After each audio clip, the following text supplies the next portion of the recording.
guys, it's me. Hello there. And him. It is he. It's not the It is person me. we normally see. No. This anti-gender potion is really weird. I'm definitely in England. Anti-gender. Not optional gender, just removal of all gender. Reduced to atoms. Do not gender. Do not the gender. Ugh. This is Right, gonna be a chaotic stream, apparently. Both bringing very chaotic energies What here. the? Fuck off! Who's this person? Immediately, the moment I jump into this, someone tries to ring me on Discord, who has not rang me in months. Hey, you busy? Yes. Go away! Why are you playing Here's the Storm? I don't care. Shoot and leave this group. What the fuck? That was just out of nowhere. Just ding. Yes, Frog has the right idea. Gender is a concept invented by the Jedi. Alright, so I load in this model, and I will make, because it's a carbuncle, I will make it. It only happens when I'm doing like the evening streams, especially since obviously the evenings are dark. But I just every time I especially when I have someone on the stream with me and I can compare the cameras side by side, I'm always like, God, mine is really dark. I need your light's also behind you more. Yeah, than I need a front light. Yeah, my light is very much behind. You'd have to have a light up here. Yeah, unfortunately there is zero space on this desk for a light, so I can't even get like a desk lamp to like tilt. There's literally nowhere that a light could feasibly be put, so that's something that's gonna have to be fixed in a future abode. That's how Future living space. There's literally nothing to do about it here. It's annoying. This. It's just I'm always aware of like, wow, I have no frontal light at all. There's guys. Mm-hmm.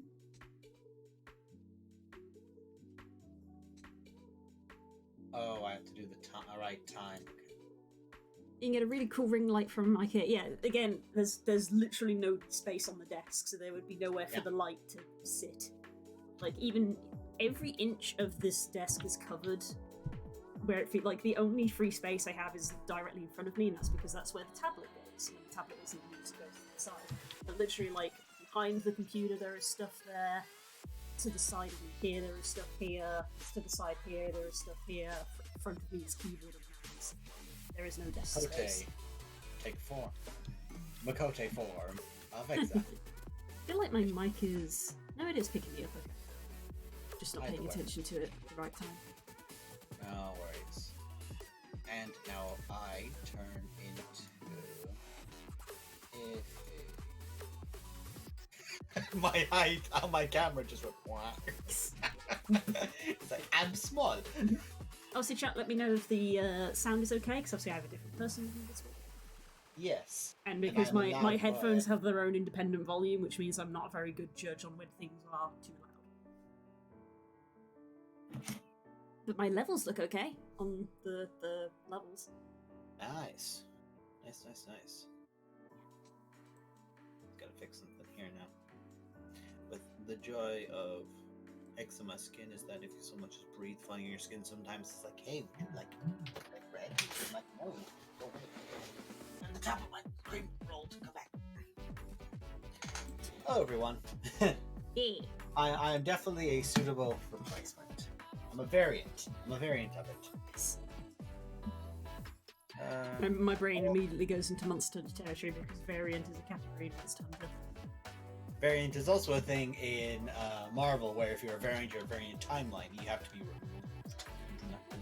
Monster Hunter is confusing because they use different classifications for what are essentially the same things, but it's like, technically this one's a subspecies. Well, technically this one's a variant. What's the difference between a variant and a subspecies? Circumstance. Apply exocet. Now, how can I make you change your sets? No, that doesn't do it. Let's see. Oh, yeah, I have an Airbnb thing pop in because apparently I can make Exa do sit-ups. Levels are sounding level. Excellent. Whoa, what did I make you do? Reset that. Oh my god. I was like, what's this weird animation called? And what does it do? And just a beam of light, and you just had red eyes in the middle of the beam. I'm like, oh no! Turn it off! Turn it off! Turn it off!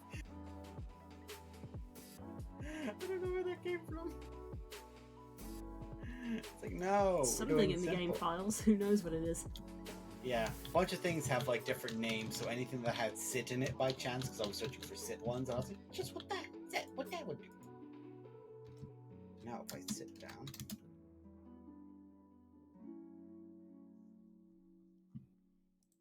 Okay, neither of you. Actually, no, she doesn't need her weapon out.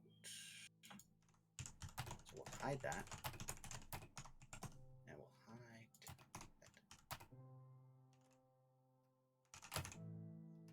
that.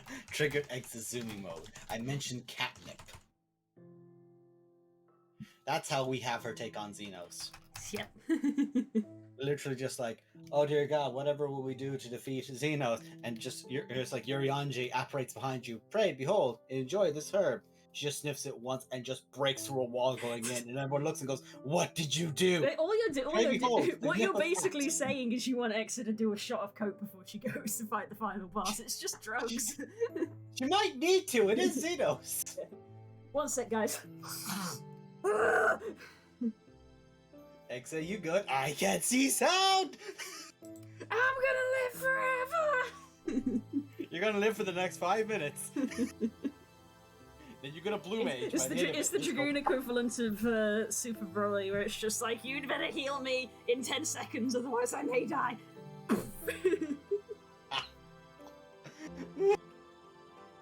Oh god.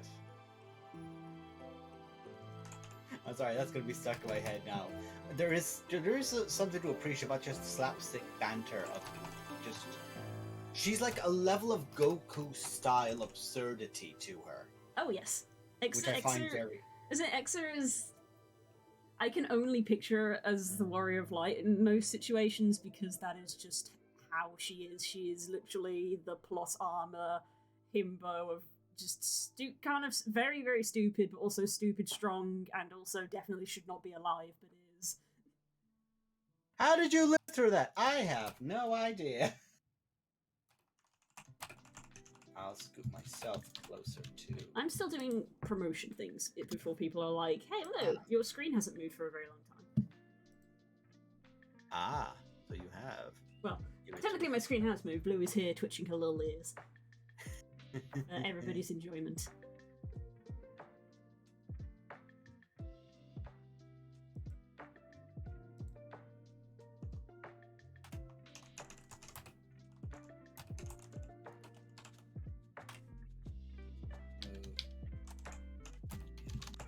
Also, one of the best things about that kind of concept of a story is just how much it would give Iffy a heart attack. It's just like Iffy comes around the corner, like somebody fell over and she was just healing them. Says, "What's going on? What happened?" And you just see a X-shaped hole, like Wile E. Coyote style, in the wall. And then another one as she flies back into the room when Xeno sends her back out. May I remind you that these two met by Exa literally falling off a dragon that she was in the process of killing. Yep. Well, it was dead by the time Exa fell off of it. Like the Jabberwock. Yes, very much. Okay, that pose will do. So now if I... Oh, no. Now if I change this to... Oh, I think that's my promotions. No, sit down. Exa stood back up and I was like, no. Sit. No. No! Stop getting back up. God damn it, Exa. Okay, that'll do. Disable your emotes. I can literally turn your head. It would be very handy if you just look. No, I don't need Iffy to look at the camera. Iffy, you're beautiful, but I don't need you to look at the camera. I need your himbo wife to look at the camera. Actually, Iffy, I need you to look this way. You can make this a little bit easier. That can work. the Exa music. Oh, the weapon's back off now. Okay, right. Time for me to crack on with what I'm doing. Oh yeah, I was like, what music? Me channel.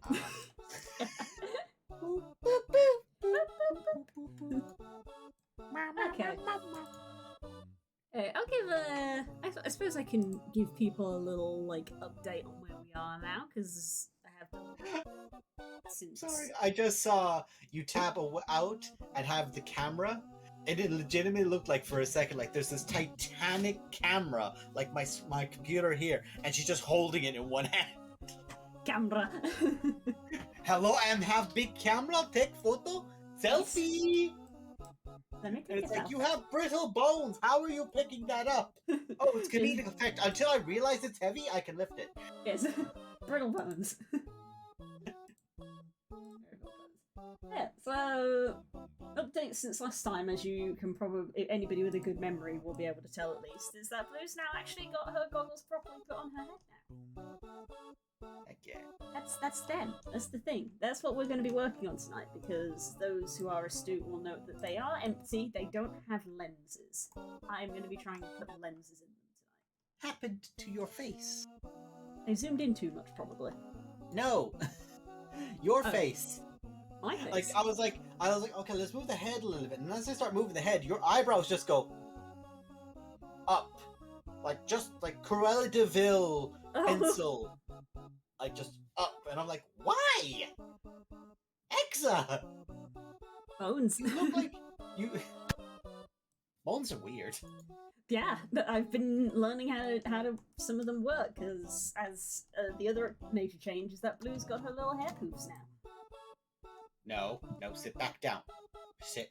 Exa, And sit. the thing that took me several hours over the course of several days was putting my own bones in, because I didn't know how to do that, and I kind of still don't, I would argue. But they have got their own bones in them, which means that they have wiggles, which is the important bit. You have to have the wiggles. They Let me put pop all emotion. Not emotion. Motion. Okay. not in motion. So if I grab Blue now and give her a little wiggle, you see that the hair has ever so slight motion. Yeah. It reacts to it. It has like that organic feel. It's not static like the chest fluff and the cheek fluff, because they also don't have their own bones. It's something that I'm like, well, because I did it with the hair, I could technically do it with the rest of the model. It took me a very long time to do it with the hair, so it will take me a very long time to do it with the model. So it's not something that is presently at the top of my list. Mm-hmm. Especially since those parts came with the base model. So if at any point the avatar maker decides to update the avatar with the new physics update, they may, I'm hoping, maybe put their own in, and might save me a bit of work, but obviously it's no way of knowing what they're going to do because it's their choice. But the hair I made myself. Oh, yeah. The model did not come with the little hair poofs. I made them myself, and so I put my own in. I spent a very long time trying to get them to work, and for a while they did not, but now they do, and they've got little wiggles, which is really cute. And I went into VR this morning and tested, and you can ruffle them with Very important. very important. That was what the whole new physics update was about, the fact that you could now interact with things. But you can't grab them like you can grab Blue's ears, because they're a bit small, so you can't grab them, but they do get ruffled if you... Mm-hmm. That's the important bit. Yeah. So yeah, so that's a little update on where we are. I'm very pleased because she looks a lot more like herself now. Obviously, she's missing the other key. She's missing the other key part, but I have decided that I'm just gonna get the goggles finished, and I'm basically gonna call it done for the time being, because giving her wings is gonna be a huge endeavor, and I'm ready to sort of like call it done and move on to something else now. It's been a few weeks. Honestly, fair. Ready to do something else. Not to mention the whole issue with the poly count on the model, I'll be honest. Yeah, it is a cool idea. It is an awesome concept, but my days it will take. It can be done So because long. I've seen people walk around with wings and stuff, but this I think I've talked about this before. The way that this model is made and is developed is not great for it. because it basically has a lot of unnecessary polygons. So in VR chat's eyes, it's already quite high. It's 80,000, nearly 90,000. Ooh. Yeah. Yeah. It's a lot. It's a lot. That's more what I kind of meant of like it. The amount of time it will take for someone who's got a bad computer to load that motherfucker in. Ooh. Yeah, that's why VR chat even literally has a warning here, just to be like, warning, your avatar's performance rating is very poor. The avatar will be auto blocked by people who have safety options activated. And I'm like, valid. It had that rating before I even had it.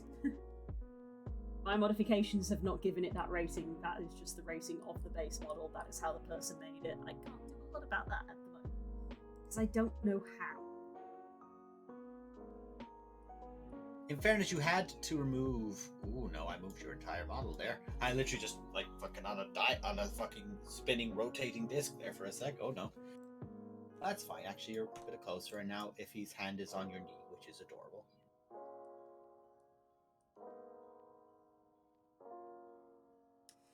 Minor thing assembly was phasing in. Right, I know what that is going to be. I can fix that. That is my microphone trying to cancel out background noise, struggling to differentiate me. Essentially, like sensitivity that's too low, but it's not quite sensitivity. Yeah. And I rotate your whole ass body. Let's move that over there.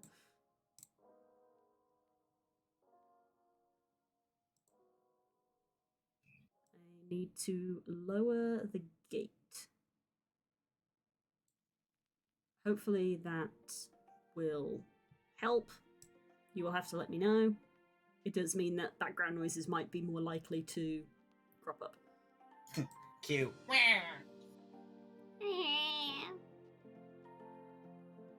There we go. Favorite model. Yeah. I've talked about it a few times, but yeah, you load up the model in Blender and suddenly you can see all the polygons and you go, oh dear God. Jesus Christ. You go, oh dear God. Isn't there like a thing about a lot of the way that some of the polygons work is that the reason they're framed out like that is that you don't have to individually move it like stop motion in that way. They can just have like an organic. These things here are moving from this dimension to this dimension, so they're going down, kind of thing. Basically, when it comes to polygons on like, well, anything, not even game models, just like anything. Obviously, the more polygons you have, the higher res the model is, but then there is more to load. So when it comes to games, especially multiplayer games, you don't want to have too many, but you want to have enough that the mesh moves simply. Because if I were to say take this arm and here where there is just a single line where the arm goes around this sort of loop, I select this and now rotate it. It rotates at like a right angle because it's only got so many polygons. But then when we go to the elbow, you can see that the back of the elbow's got a cluster of polygons, and what that does is that helps. That lets that bend. It gives the model bending room, basically. So then they are needed. They are needed. So like the arms are probably fine. It's things like, you know, the back of the head is the biggest offending zone for me because you need loads around the face because the face moves, especially VR chat people will be looking at your face a lot. Yeah. But when you come around the back of the head, underneath these main bits, where you don't need it really, because nothing will be moving. This cluster of polygons like here and that go underneath the hair, you don't need that. Right. And it's things like that. Like if that was condensed, you could probably save some polygons here. Like you need some movement in the face, obviously primarily around the eyes. Of course, yeah, for expression. And around the mouth. Do you need as many as this forehead has, maybe? I mean, the forehead does lift for eyebrows, but probably not this many. Yeah. And I've said before, it's easy for me to criticize because it's not like I've made my own model, but this is just knowledge that I've got from studying. From your own, yeah. Yeah, like, you know, there's a big cluster here where you can sort of see the seam of where the forehead sort of meets the cheeks. I don't think that cluster's fully necessary. Things like that. And again, it's things like toes maybe, but this ankle bone, this cluster here, this does not move because, you know, this is the the femur essentially. It's a single straight bone that does not bend. Yeah. That many polygons is probably not needed. You do need them, like, say, where the... I was about to say where, like, the foot, but like, I was also about to say where the beans meet the foot. The beans meet the foot. Like, yeah. Like, it needs it there for, like, the motion of, like, coming down and coming back up. Yeah, like, that would make sense, but you don't need... You keep this cluster here at the ankle because that's going to bend. Yeah, and you want the cluster at the foot where the toes will bend, and also just because, obviously, your feet move when you walk. But this cluster here specifically is static because it's the bone. The bone does not bend. So it's things like... Yeah. But also, in that way, like, you don't need to, like, animate... like this forearm here, you don't need to like animate that movement to make it look organic. You can tell by everything else moving there is an implied movement in it. Jesus, where the fuck is this coming out of me? Where the fuck was this when I was studying IT and multimedia design? Fuck. Yeah. So it's like, yes, it makes everything look really nice, but it's balancing appearance with performance, basically. And as Unity likes to scream at me with multiple exclamation marks, the performance is not the greatest. Generally, it's fine. I've never really encountered people who really can't see me or have me lag their computers out, because at the end of the day, it is VR, and a lot of people who play VR have BPGs. Yeah.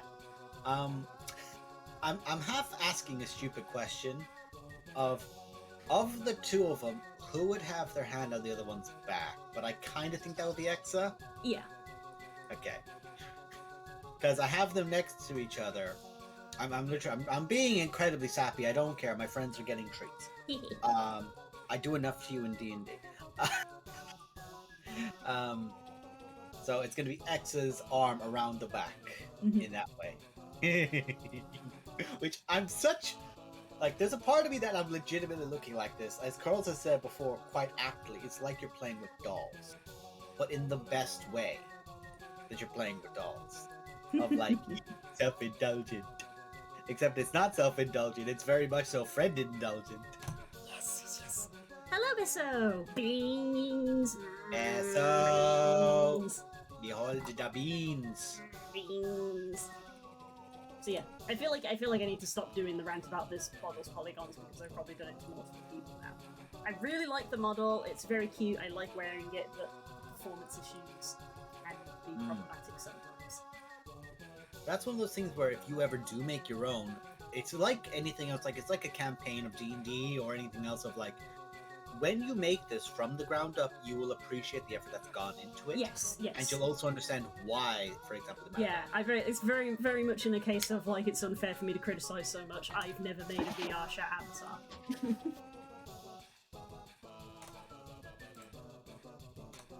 It's very... This is hilarious, because I've got this like very natural, like this kind of turn with Iffy, where she's kind of like just slightly turned to the side. And then I've just got like... Exa is just sat here, and she's just... just whole ass body, like... I might have a look at Low Poly from Son of a Glitch. I've already watched that. I found it very fascinating to watch. He goes through old to new models, video, and characters and explains where they cut polygons, etc. Yep. Fascinating. I've already watched that. I probably regurgitated a few bits that he said about how you need more polygons around certain areas.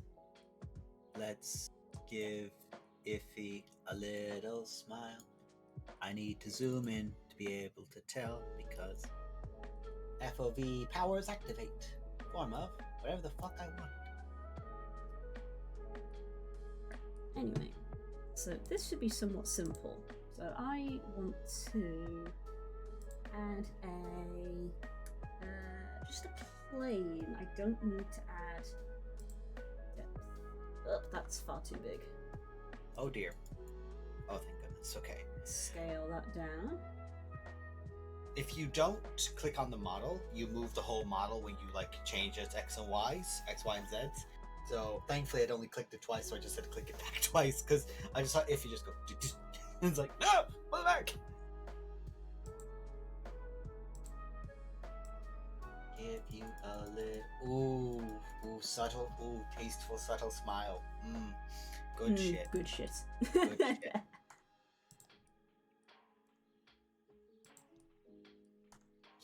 You know what I love? And this is going to sound incredibly cheesy because I get to talk about my friends' models in games. Is that the way Exa smiles, she gets little dimples. Dimples inside kind of thing, and it's like if he does with the little dimples inside. Yeah, squish that face. I want to pinch those cheeks. It also makes you really appreciate fucking amazing quality model design in this game. Oh yeah. Like I honestly just want to like just leave them staring at each other, but also I'm like that kid. Okay. So Blender is already considering those to be essentially the same object. I am going to select all of these and add them to a vertex group, which is a new thing I'm learning about. New vertex group, and I'm going to assign these 4 verts that I've selected. So basically, if I have them deselected, I can come over to the vertex group and basically be like, select those particular ones again. I'm going to call that the lens vertex group. Stacey, don't call me out. Yes, give me glamour, give me passion. Right now it's too intense to render. It's not too intense to render. I think it's perfectly fine. It does run in game. I use it in game. It is the case. It is telling me, because this is for VR chat, a game where obviously other people can join in. Because people's PCs have different amounts of power, people's games have different settings, and if VR chat thinks that a model is too difficult, it will just auto hide it. So it will put like a basic blank mesh, basically. People won't see the avatar that you're wearing, they'll see just like a grey sort of robot.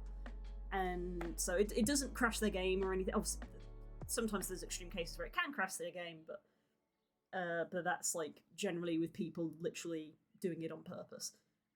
In general cases, it's more just a case of like, if you want more people to see you, you want to have a lower avatar, but it functions fine.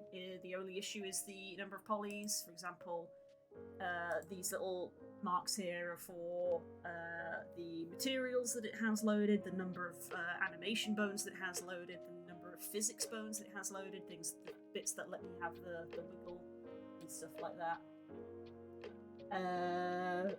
They're all fine. They've got yellow on them, which is just sort of like medium. It's just the number of polys, but like nobody that I ever play with has ever said like, you know, you've got too many polygons, you're crashing me. If anything, that's a problem that I have, because my computer is less good. So it's a quality of life improvement is probably what it would be, more than anything.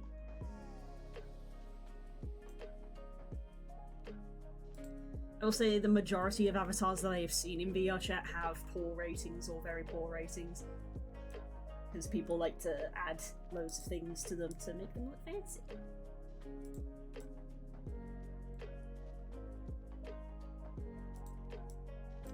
I'm having a challenge here that I had previously, but I don't know how I got rid of it last time. Where essentially, I'm trying to move the camera. So essentially, the camera will always zoom in on one of the two. I'm trying to get the camera into the middle ground, or to get like a position separate to either of them. It just bounces back, like it rebounds back to that location. I'm trying to figure out why it's doing that. I know there's definitely a help guide. Yeah, I don't know. I'm afraid I don't know the tool that you're using, so I can't help. And I also can't say the name of the tool I'm using, because I'll be like, get his ass.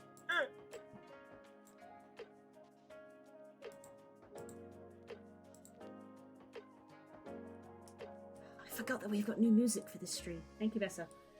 Ah, yeah.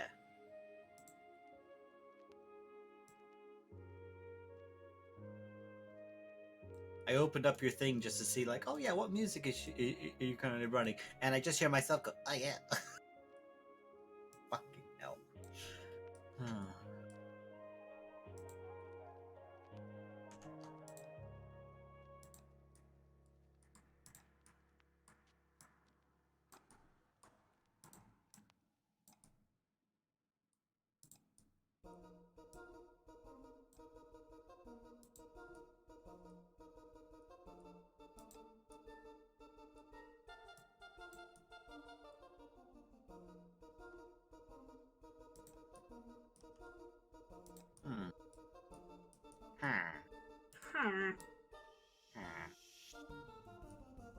yes.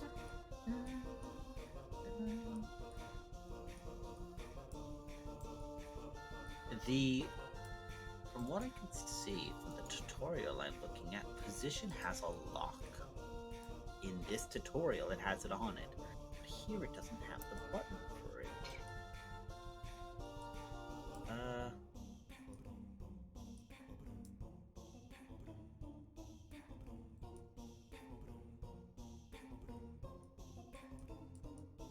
Curious.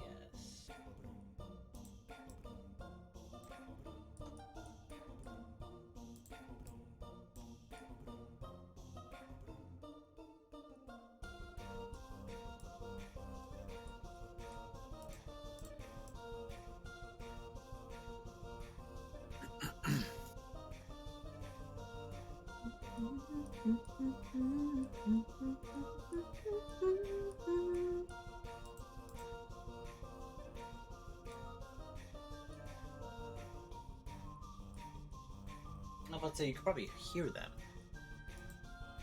Children shouting in the distance. If you're not dying, shut up.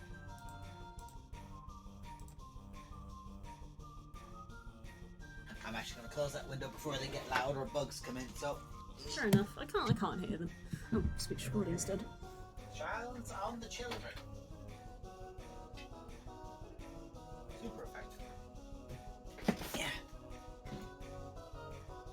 I'm back.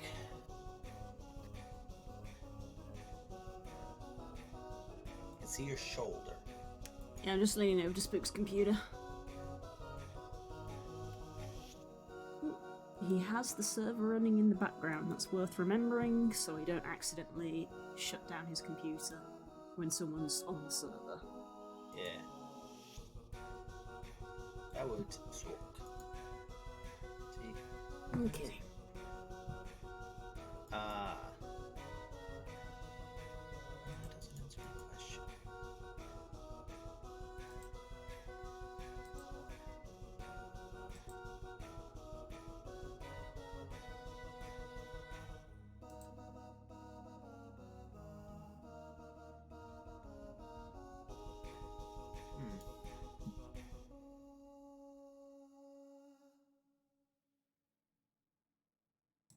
No, it's not there.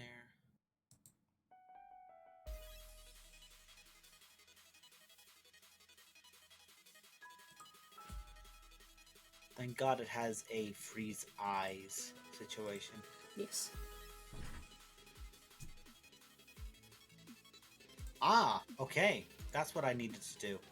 I have to freeze the positions to get it to stick, and then I can edit it because it goes back to its default. It's like holding it in place before you cut it, kind of thing. Mm-hmm. Is my analogy.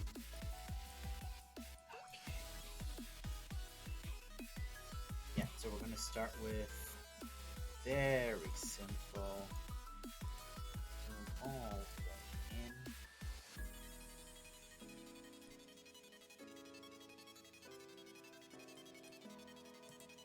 Okay, those eyes are looking a little too far past. Carbuncle cat, so instead we're gonna make you. Drugs is you with the camera going, yes, yes, give me more glamour, more passion, darling, yes. Yes, darling, more passion. Milan, darling. Milan.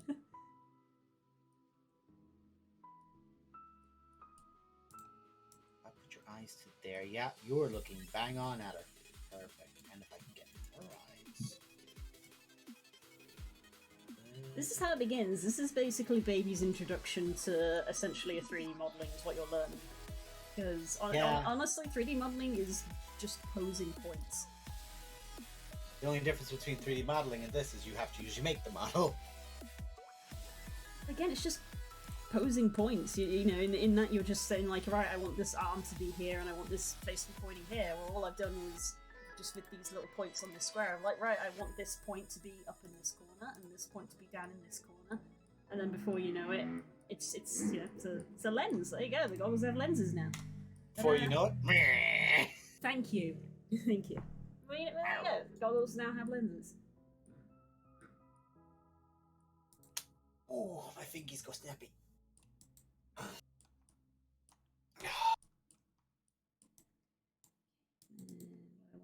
is.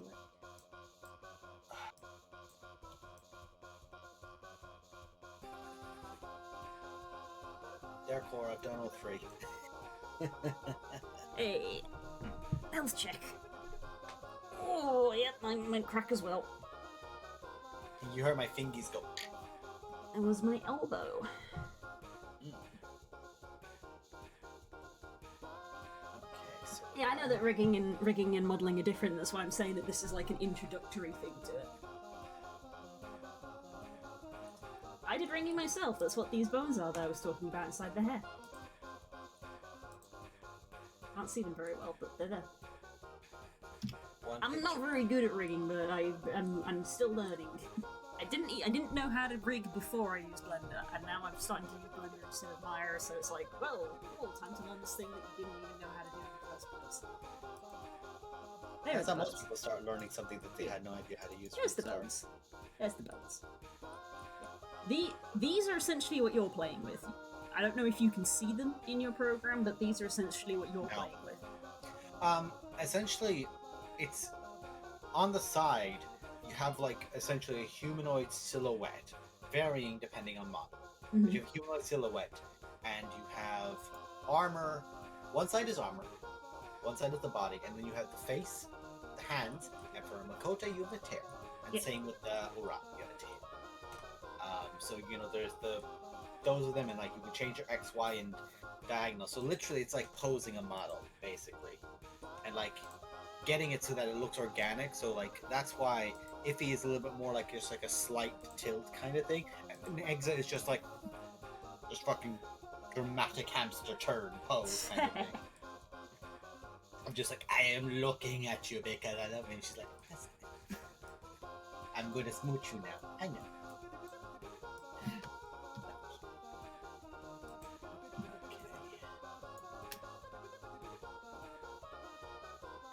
Okay, unfortunately, it seems to be super easy to get a good picture of Iffy looking at Exa, but it's hard to get a picture of Exa looking at Iffy without like massively cropping her out. Mm-hmm. We'll have to go with that. Now I get to do Tomboy and have fun and just take X's arm and just go on the shoulder. My monkey brain will enjoy this part. Let's see. That is your right arm. So if I were to do this with this arm, this is do wee.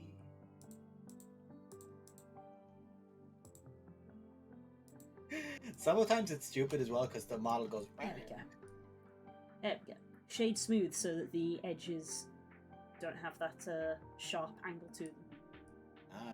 Yeah, like here I want them to have a sharp angle because obviously it's the angle where it turns over, but yeah, on the top we want it to be smooth because it's a smooth lens, but instead of just adding in a million polygons to make it smooth, we just use the shading. Okay, now I work on the elbow. No, we're not rotating the elbow. I believe in a week's time I will have essentially fully committed to Blender because at the weekend I'm visiting my mum and dad, but Stony's offered to give my PC a bit of a clean because it kind of needs it. Like, but both physically and digitally, it's going to be having a clean. It's going to have like a fresh install and stuff. So, and he was like, since you're having a fresh install, make a note of what programs you want to keep and things like that to put back in. And I'm just like, well, I guess now's the good time to delete Maya and just not reinstall it because it takes up a lot of space. And I'm committing to using Blender now.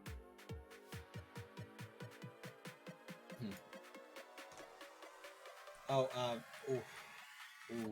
Okay, hang on a second. Yeah, I've got you, girl. Not actually, no, technically Iffy because X's whole hand is just smacking her in the back of the head right now. But also, the angle that her arm's rotating at is not good.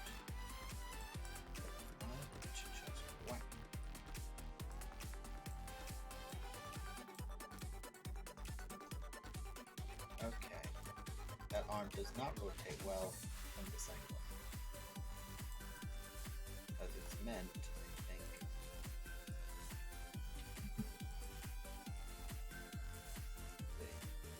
meant to be down there like that.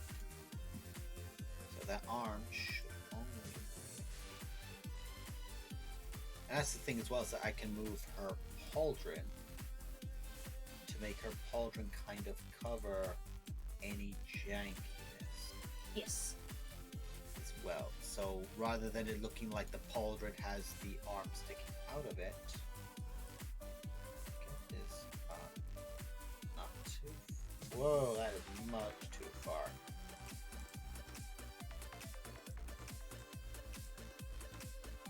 Lower. Cool. That's fine.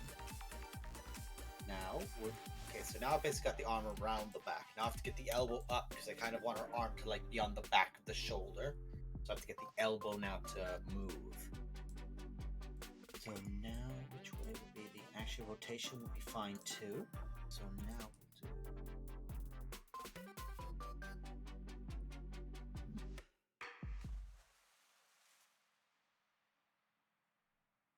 It looks like she's giving her a little back rub.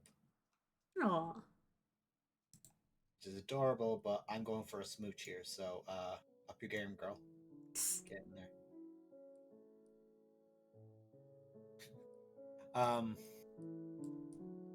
Old joke back in the day about modeling hands is fingering and fisting zoomed in. They have fingers, zoomed out they have fists. Somewhat true.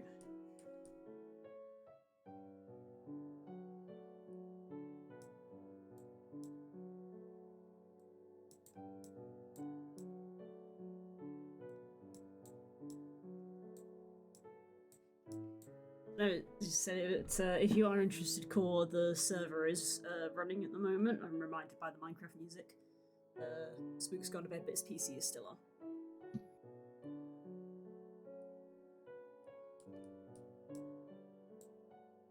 Hey, so what I want to do is this finger. Zooming in, not to look at the fingies. That is that finger. So what I want that finger to do is interesting. It's not moving. Am I touching the wrong finger? Hang on. Look at her other hand. Nope, her other hand is digged into her arm or digged into her leg because of the way the model's working. So I'm going to ignore what I've done to that finger for a while until I go back and look at it. There we go. I think this. That's the Z. Implies that's the Y. Okay, time to do something that I'm somewhat experienced with doing in Maya, but I've never done in Blender before, so I'm probably going to be doing a bit of tabbing out and Googling tutorials, which is UV mapping. Hopefully my face normals are all correct. Very interesting there.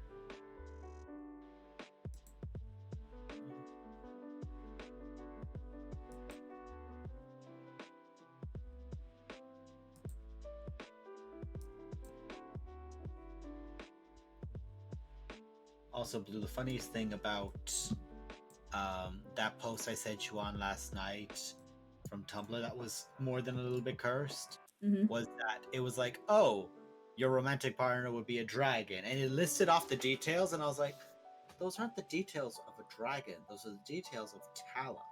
And it was like, think of Geralt, and it's like, you're literally just saying that you're giving me the text of like a romancing a blood hunter, but you just put the image of a dragon there. Hang on a sec, I'm gonna go back to this because it was hilarious. I just have to dig through wherever the fuck I left it.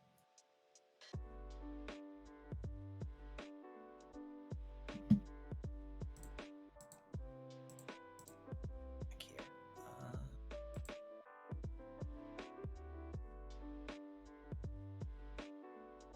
You're going on a date with the toughest and most chivalrous one on the block, the dragon. You love strength, courage, and a blunt, grumpy, kind partner. Someone who will protect you but will let you kiss their scars. Think Geralt from The Witcher and get ready to be respected. And the last part I'm not saying what it's gonna say. The last part don't say out loud. But yeah, it was like it begins describing it, and I'm like, that's just hello.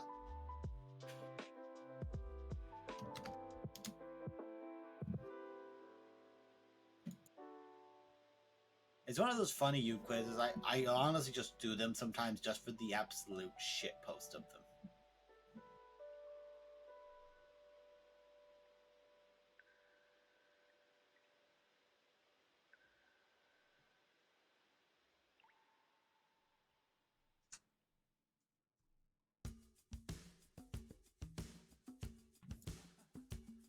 Okay, so how do I get?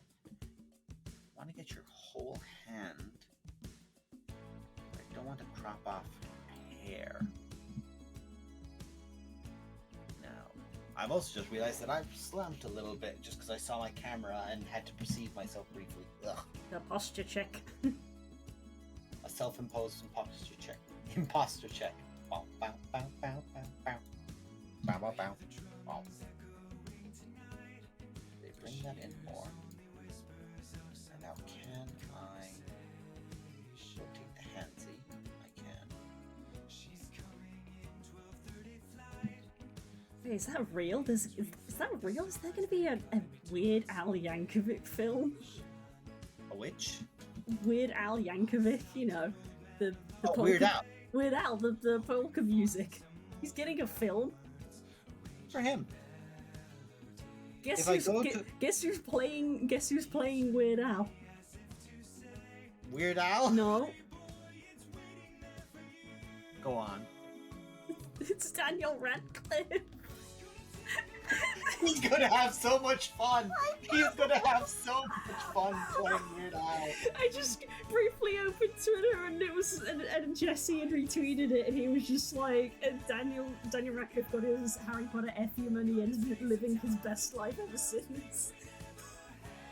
Honestly, he has been. I remember him What on a casting choice! Wow. He's gonna again just have so much fun, so much fun, and you know full well Weird Al is just gonna say to him, "Look, you can go a little feral with this part because it'll be really fun." It looks like he does in the trailer. Nice. I haven't watched it with sound on because I'm streaming, but put a pin in now and watch that when the stream ends. Yeah, boy. Good God, what happened to your hand? Exa, what happened to your hand? Just broken a little, it's fine. Exa. It's still good, it's still good. Oh no, I did not intend that. Oh no. Such Oh, no. geometry was not my intention. No, Blue. I went from like behind her up to her shoulder thing. Now she's doing the brush against the cheek. Fuck. I did not intend that. My heart. But it right there. Why did I sound like Iago for a second? And typing it. Oop, sorry if you guys heard that. Intro to UV and wrapping in Blender. Let's see, let's turn on some captions, since I've not got the sound on. Okay, I can skip this first bit. I know what UVs are, I just want to know how you make them in Blender. UV mapping. Okay, I'm on that tab.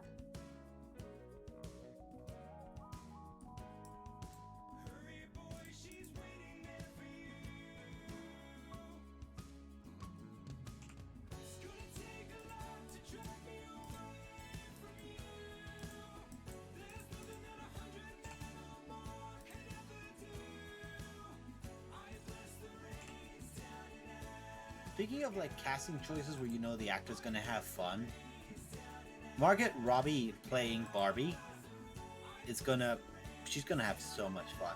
Harley Quinn as Barbie. Which I know like it's not fun for a character to have to, or an actor to always be like, yeah, you're just Harley Quinn, that's all you'll ever be. Mm-hmm. But honestly, like she's gonna have fun.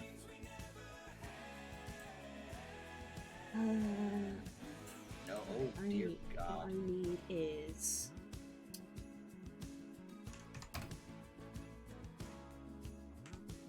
I need the UV edit square. Mhm. Well, a UV edit square. Now here's a real challenge. This one will with do. Why does the hold hand does not need to rotate game?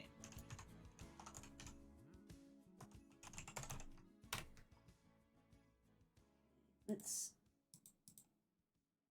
Ooh. Okay, I can't do that, but that's fine. Her horn is getting in the way. I'm not able to actually pull it off. A more skilled person probably could, but the way her horns are, she'd have to have all her like gloves and gauntlets off, and it would have to be like the most finely positioned thing right under the horns, but I'm not able to get it right, which is fine. That's a challenge for myself for the future. Almost got that hand back where it was. A little more rotation. Behold, my gay UV square. Ah, this is your gay agenda.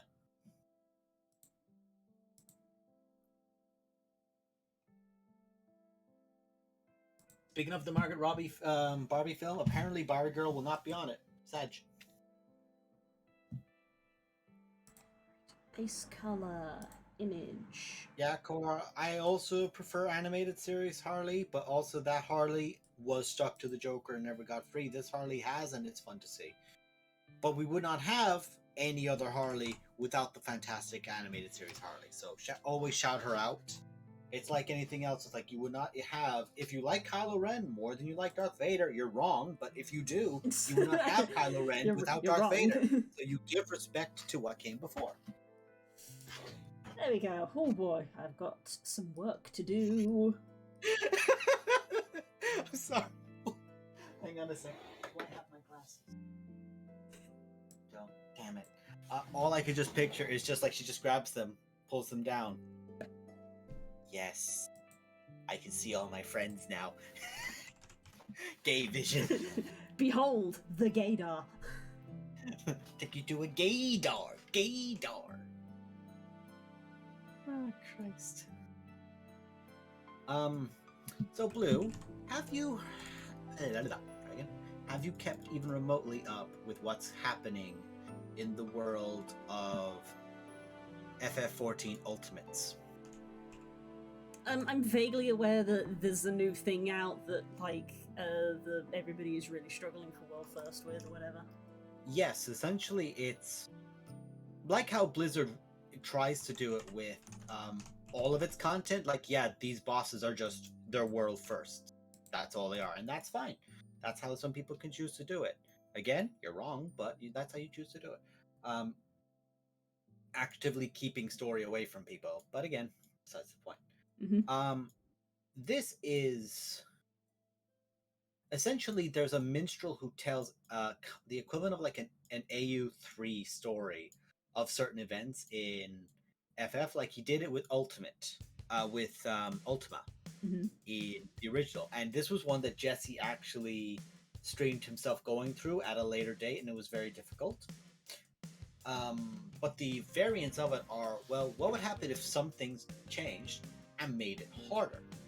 So the story is what people have been very interested in, because they're all watching to see what happens in the next phase.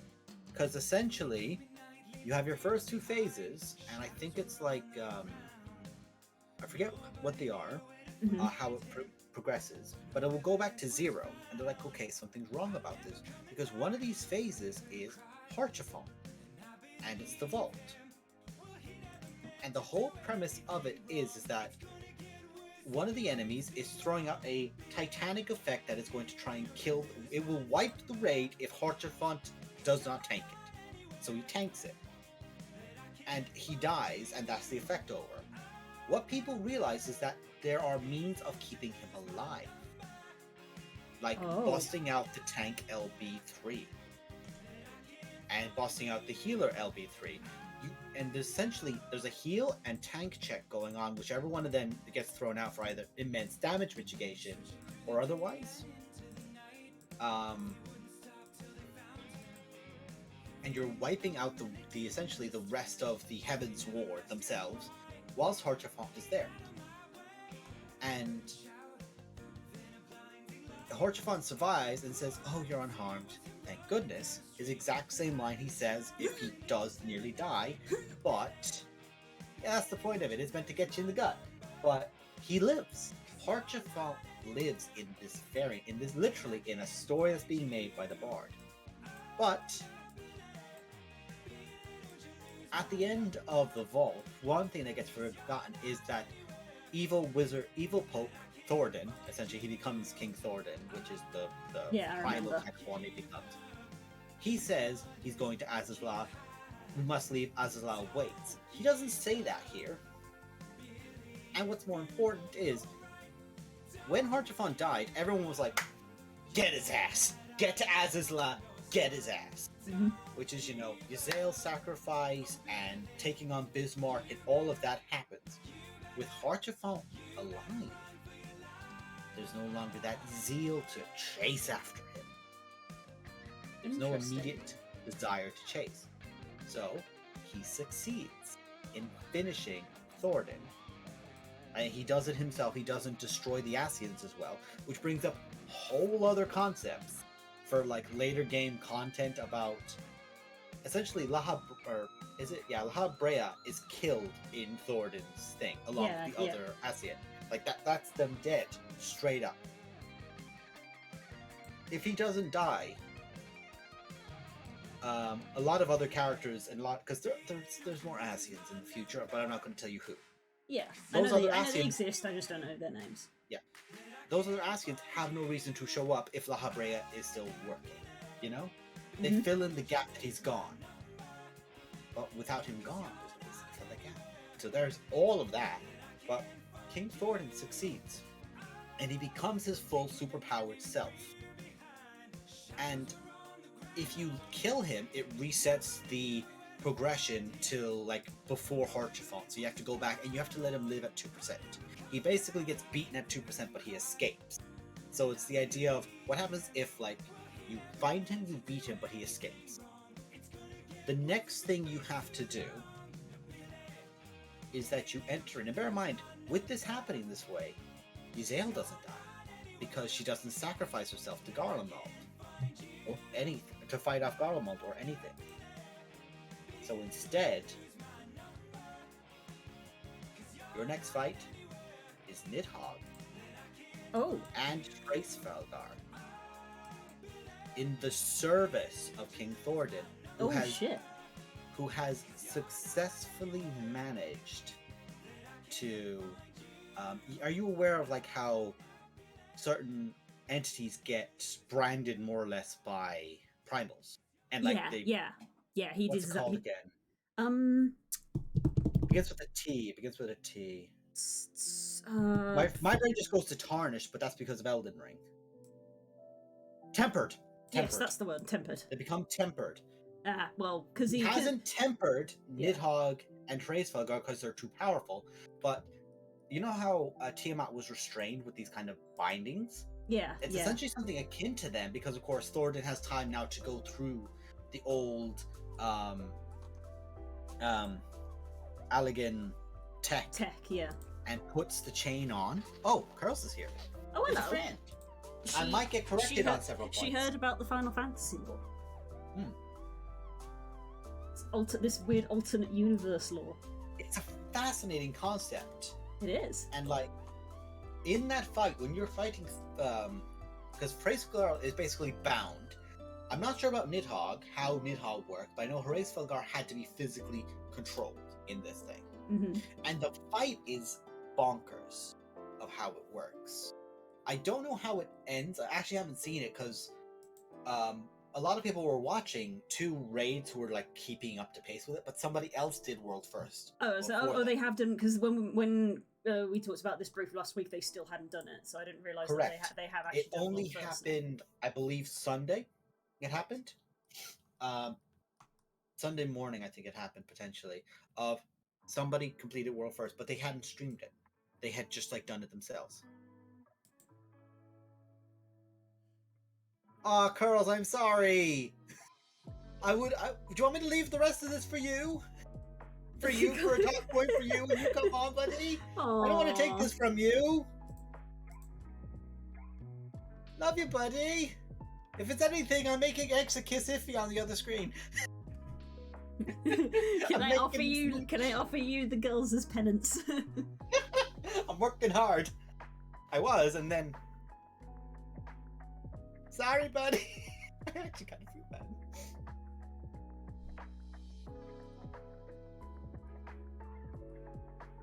Shut up, Core. I'll time you out. I don't care about you. I care about girls.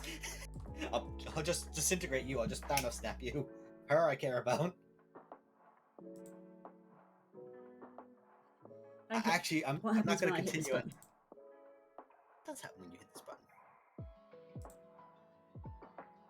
Okay, that's not too bad. I can work with that. Hmm. I can work with this. Cat blocked me. It's not fine. She said, "No, it's fine." He's like, "Is it? It's Really? No, it doesn't." Fuck. Goodbye. Gone. I'm gone. I live here now. This is my life. I've descended to hell where I belong, Get up, man. taking the story point away from her. I love you, buddy. You're my best friend. I'm sorry.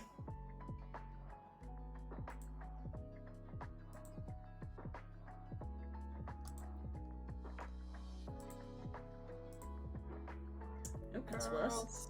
Cylinder? That's. I know Thane's in trouble now for that.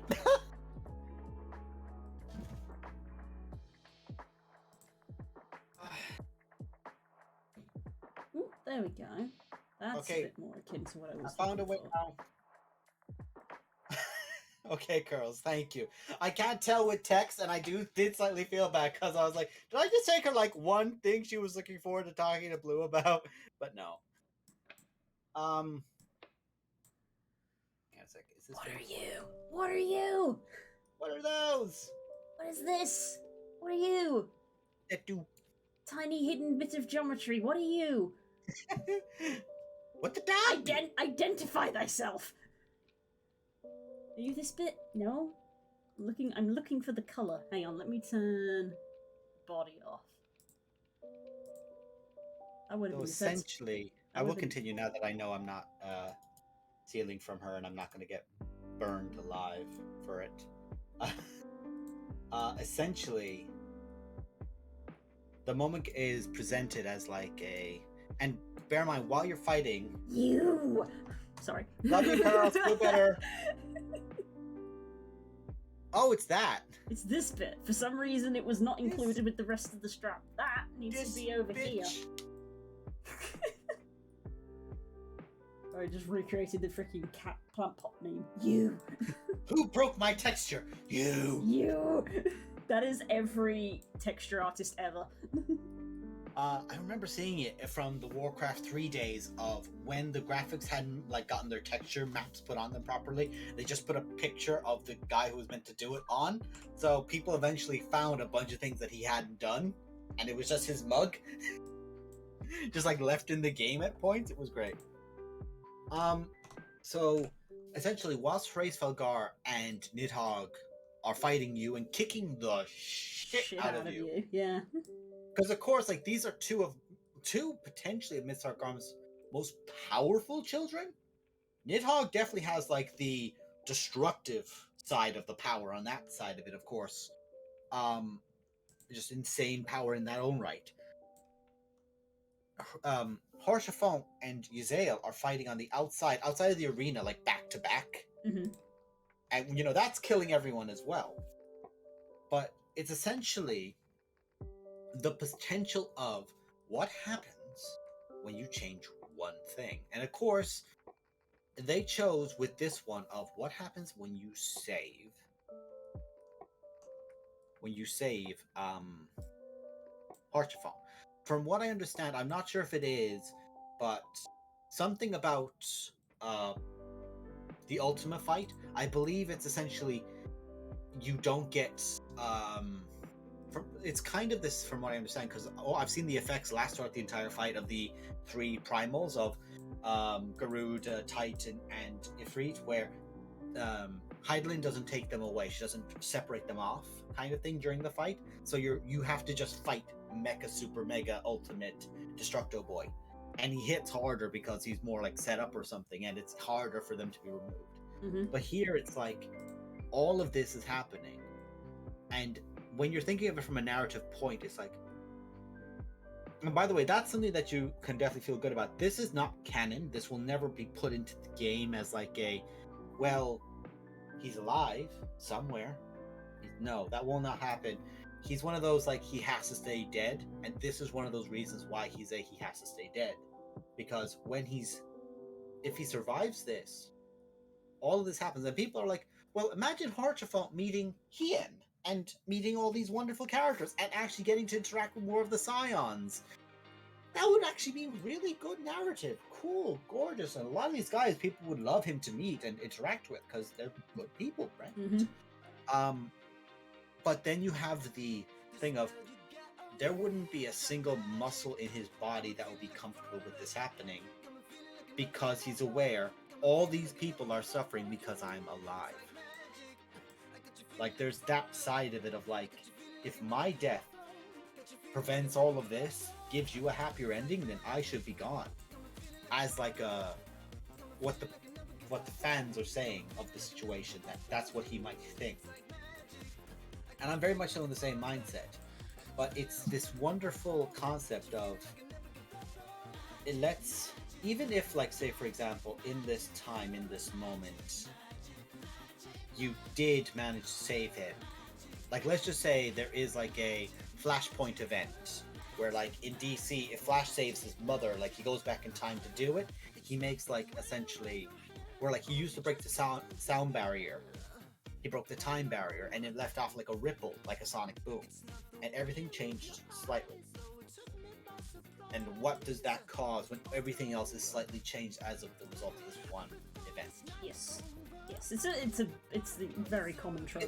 It's a wonderful trope. It's a fun thing to play because it's a fun thing to play with. You know, everybody likes to do it. Like, oh, what would have happened if this was different? Yeah. This, for example, if now there is no timey-wimey ridiculousness yet in FF of this kind of style. So, like, you wouldn't be able to say, well, what would happen in this situation? It's like, well, what would happen in this situation?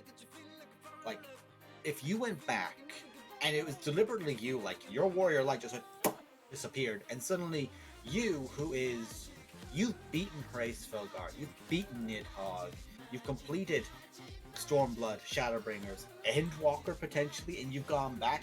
You are the most powerful individual on the planet. Like, there are ancient dragons who look at you and go, "Are we good? You don't have to. You okay, but look, you can have a Happy Meal. We good? You like Happy Meals, right? I'll give the cat guy a burger." You could show up to that scene, and, like, for example, Exa, literally as like a, we joked, but literally as powerful as like a Goku style, nothing else on the world is at your caliber, is what I more mean. Mm-hmm. She could just ping around there and dismantle the Heavens Ward and save Haurchefant, but then everything changes. And later on, Haurchefant realizes or gets told or something happens, like maybe one person who comes with Exa has that moral, like, this is what she wants, but we can't do this because it's going to change too much. Tells Haurchefant.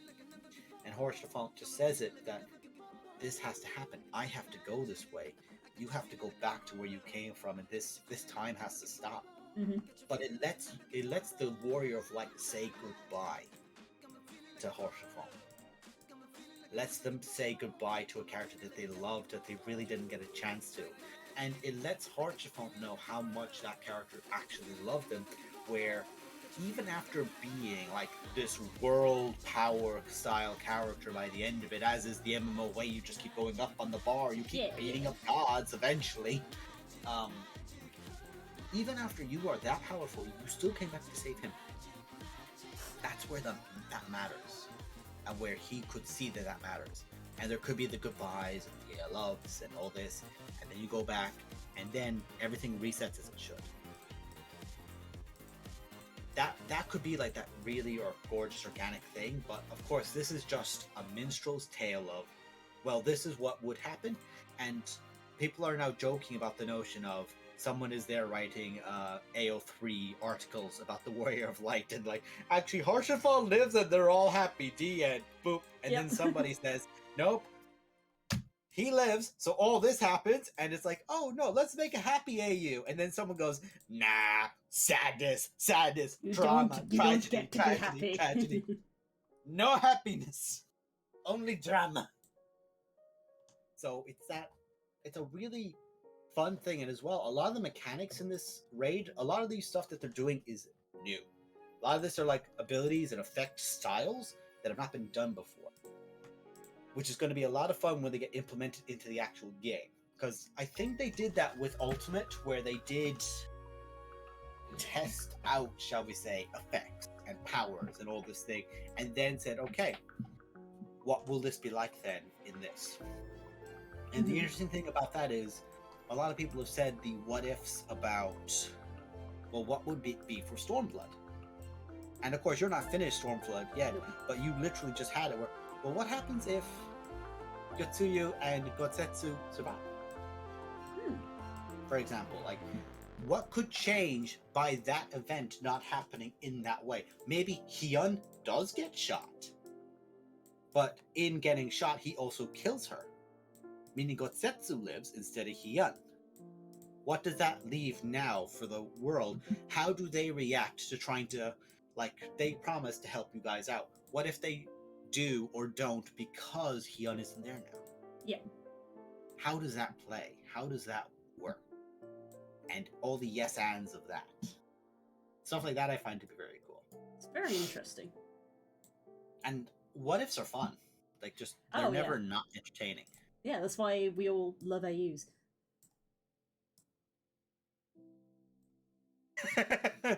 Okay, Carlos just sent me a message. One more thing, because I physically cannot help myself. One Horace more Volgar- thing. Horace Volgar is not tempered in the AU. Thornton goes to Azizla unimpeded and finds elegant tech they use to control the dragons like Tiamat was. So there we go. Yeah. Horace Volgar is fully in possession of his consciousness, which is why you get dialogue when he kills players to say, I promised her I would never hurt any more mortals. I'm breaking that promise. Stop me. Anyway, I'm doing work. Keep doing your G pose and you funky little queer. I didn't read the end of that. That's amazing. You're fucking superb, you funky little queer.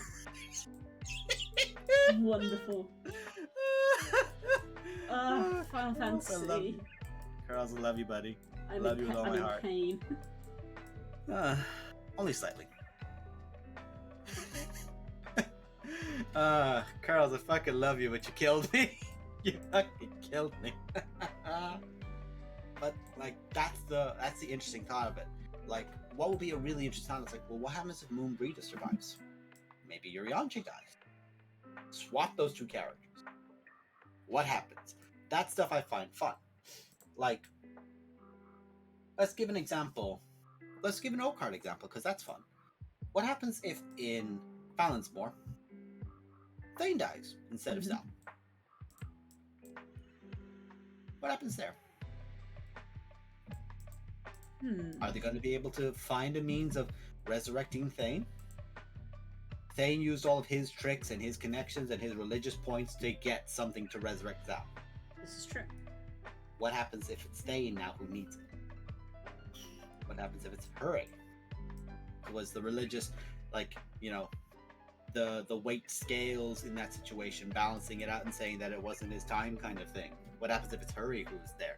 What happens if Zal has one of these two men who are willing to give their lives for him, die for him, just like his sister died because of him? Like, there's that whole thing, and how does that change his character? Where does he go from there?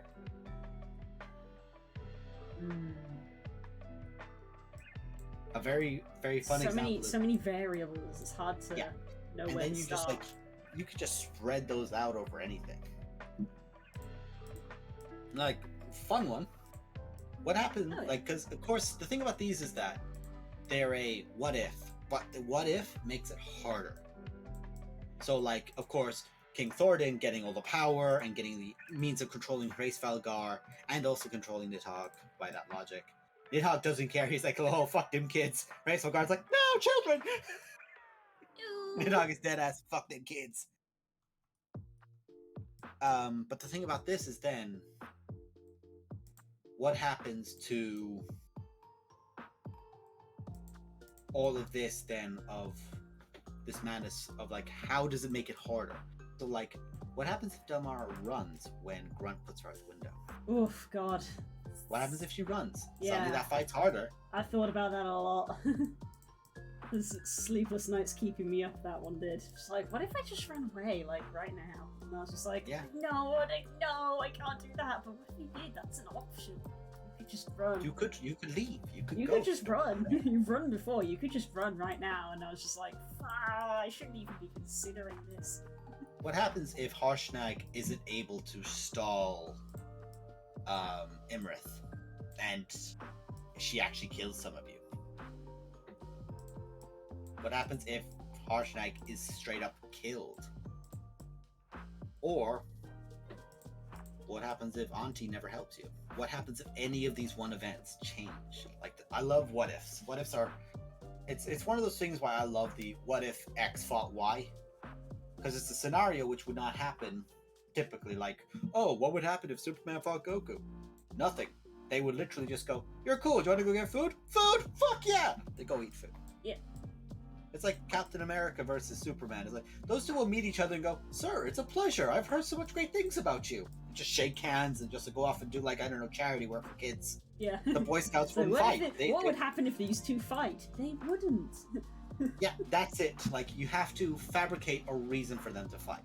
Which is why I like things like Hulk versus Doomsday. Like, that's an angry guy and that's a destructive monster.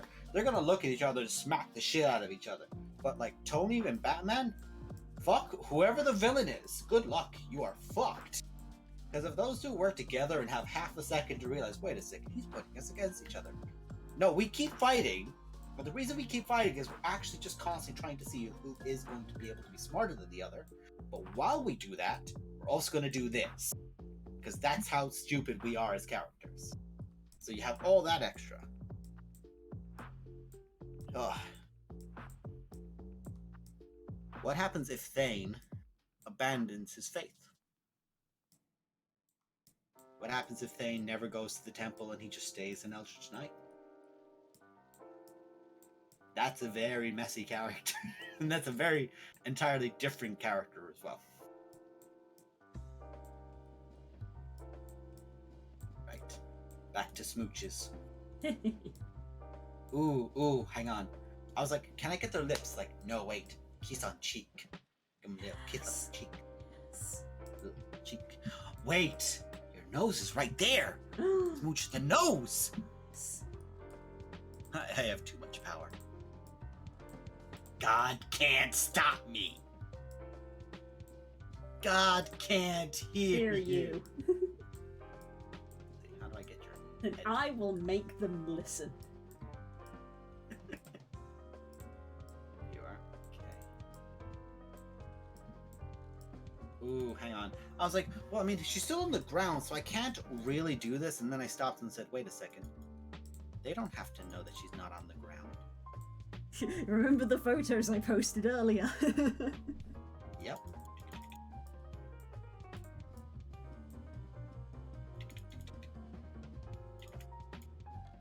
Yes.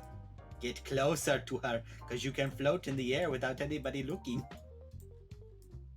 And now I take your face. And now I take your face. It's like that Instagram thing I sent you of like the cheek grab and the twist. Yep. God. Thanks Instagram for starting a trend that is literally my type. Yeah, I know it's your type. God damn it. I was like, okay, let's tilt the head up a little bit. And instead, it looked like she just went "Hadoosh" into the forehead.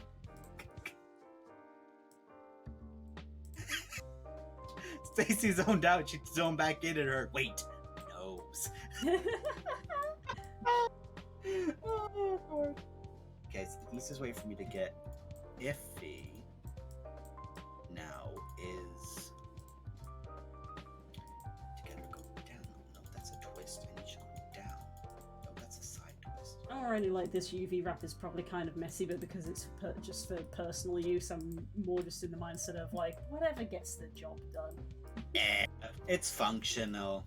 Yeah, pretty much. Because most UVs are like Tetris things of like all of the pieces dissected to like take up as much space as possible and have no gaps. Whereas I'm just like, it's fine if there's just a big gap. It's just going to be one color. I just on the FF blogs, I just saw Curls' retweet. You can always rewrite FF14 canons for your harmless enjoyment. It's always morally correct. Yeah. Yeah, honestly, yeah.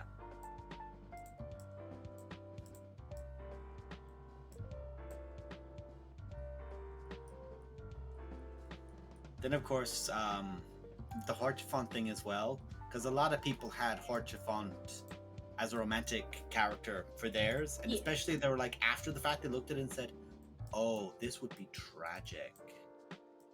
So they look at that and they say, "Well, okay, what does your pseudo suit X, like you know how people had Thancred as their X and Thancred disappears and then comes back in the end of Heavensward? What happens for people who like had something in the meantime? Like, oh, have you had a relationship with Thancred after you lost Horchefont? Have you a relationship with Emmerich after Horchefont? That brings up a whole tier of like, wait, how long was I gone before you started smooching my girl?" And it's like, I'm not talking about that, buddy. You're not gonna like that answer. Right head tilt on you. I must. Hang on a sec. Ugh. Hang on a sec, Iffy. Let me just turn your whole fucking head so I can see you. No. I'm literally like.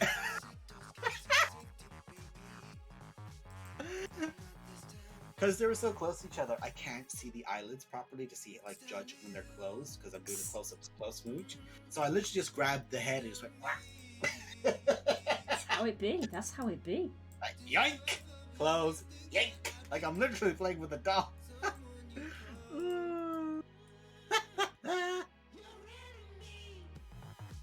I'm sure no one came here to listen to maniacal laughing, but it's what you get. Oh, God. I have exactly 0 shame. If I were to...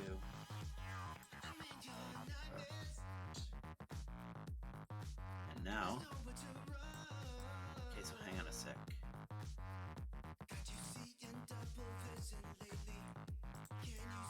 $24.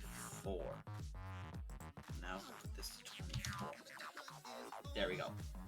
I now know which code it is to make their eyes closed. Hey. Hey, yeah. Now let's get the neck.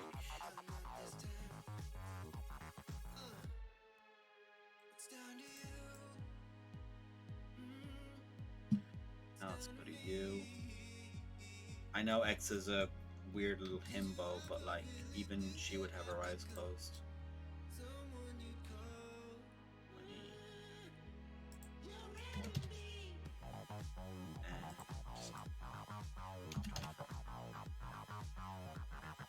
Wait your tail. Yes, I know what I'm going to do. Wait. Eyes are closed. Can I use eyes for visualization? So instead we use tail and make the exclamation point tail. Don't forget the ears. You got extra ears. Yeah. Mikote ears is posable. Yes, they are. Yes, they are. The tail and the ears just going to go whoop. I've seen people like talking about Elised ears with that as well, and all I'm thinking back is like our earlier discussions about D&D elves when years ago D&D elves and sensitivity of ears as a Sensitive thing. ears. how they And get it's like how that can be a positive and a negative thing. Yep. Yep, we're very aware of how that can be a negative. But we're not doing negatives. We're not doing negatives, no.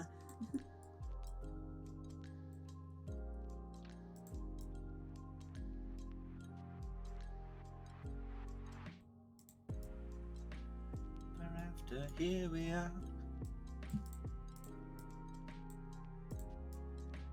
Okay, this is perfect. The reason it's perfect is that you can't see how badly the models are interlocking beneath it. I just need to get that tail up into view.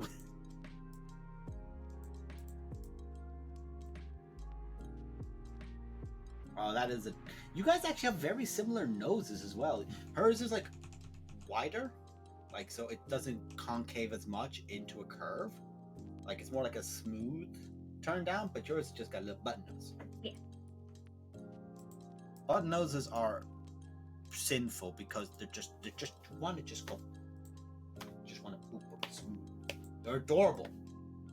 All noses are beautiful, but I have a special place in my heart for button noses because I grew up watching Disney. When you're used to seeing every princess have that face, you're like, keep. Monkey brain go unga bunga.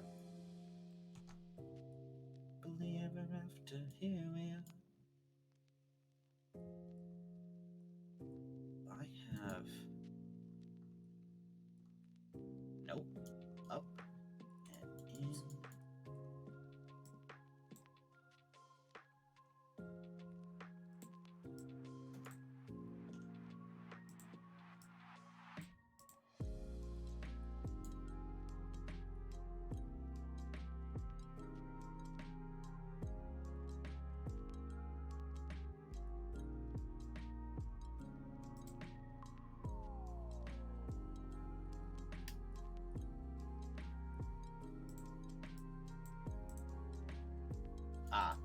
I had to get another angle to see what was going wrong with it. No, that's not the direction I want to go. That's not the direction I want it goes. Go back a little bit more.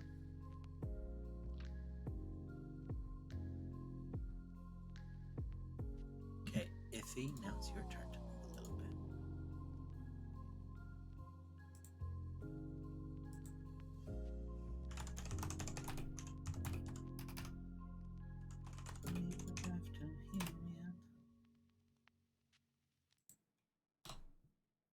Okay, firstly,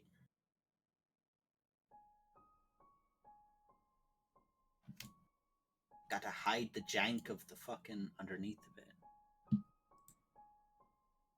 Every time I look over, I have your screen up on the other side just to keep an eye in case I need to look at the chat for anything. Uh-huh. And as I do, I see myself just...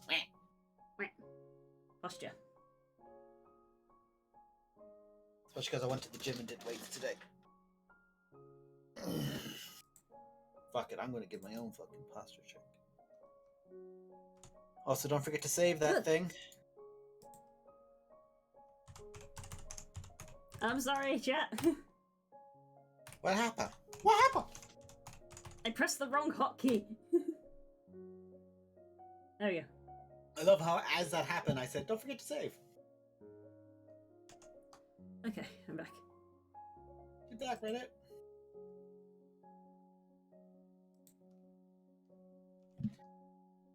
This. I believe I have to hear you.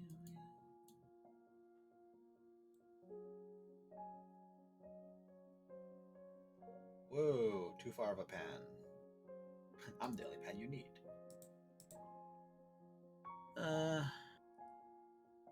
See a little bit here. Down. And you can zoom. Ooh, a bit too far. That's a cute little nose smooch. Little cheek kissy. And now, I'm literally just taking my friend's dolls and making them kiss. Excellent. Great. I am going to go to the loo and make a cup of tea because it is Heck 10 o'clock. yeah. It's 10 past 10. So I am going to leave you in Das's hands for a while. Don't worry, my dears, it'll all be fine. Stop that! You said it was nice time. You said this was a nice time. Stop it. I can mute you. I have the power here. If you mute me, that means I win. I love you. Okay, you can go.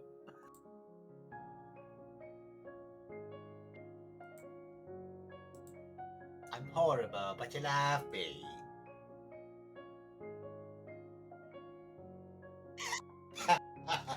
That means I'm right. Okay, back to this. What is... She could time me out too. Yeah, that's true. Okay, let's zoom out on this because I need to get it. I actually want to get a view from above. The reason I want to get a view from above, a little bit more like that, is because I need to move the models in a certain way. No. Can I? That is a movement too much. So I need to move something else. If I move these, yeah, a little bit more like that, that looks good. A little more like this. I'm looking at something now. I am. So now, take Exa. We pull her in more. Turn a little bit too.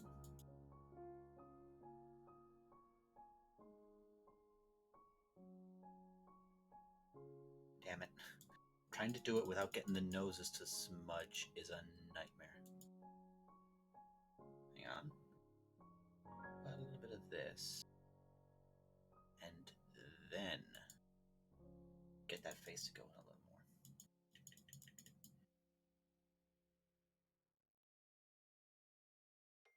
Right, that would help as well if I actually worked on trying to get her head to move rather than her. Bingo. And now, get Iffy's head ever so slightly low. Careful. Okay. Nope.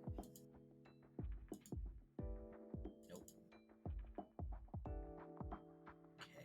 How much did that change? I literally need to change this by. So phew. I'm quite literally going into the tiniest decimal points. This is all I used to do, was just make girls kiss when I could draw when I was younger, and now I'm doing it again with models. Fuck. I'll be able to tell something about myself that all I was interested in it wasn't with women, with whammon. Whammon.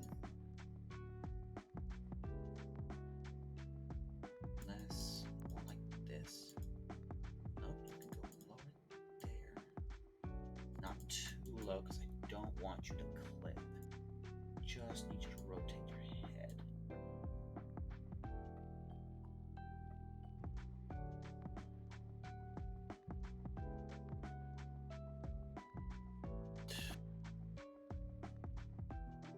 Okay, clear everything, and now I want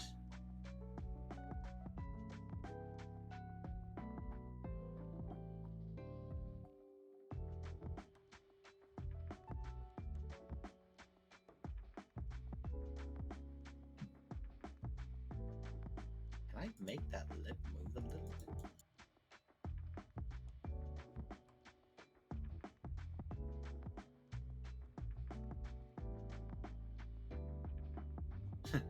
Wow, open your mouth.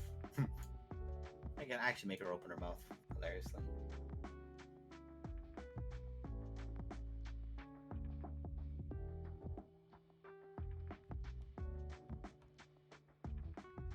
Okay, now is the important part. Ears. Make that fucker stand on edge. Yeah, that's one. And oh, I can make the whole. Okay, yeah, the earring moves with that. That is gorgeous. And now ear. Yeah, perfect. And now, zoom out a little. Now I have to look at her tail. That tail going up to the fucking heavens.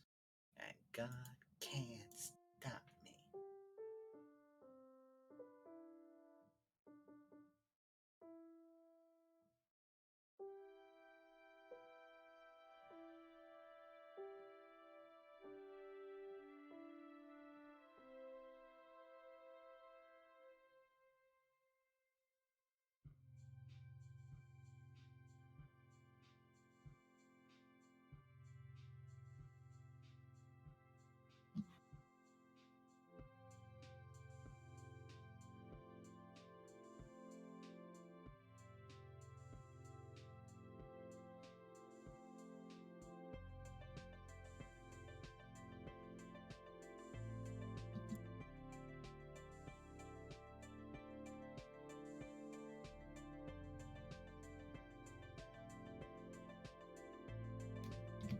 Now we're gonna look at filters.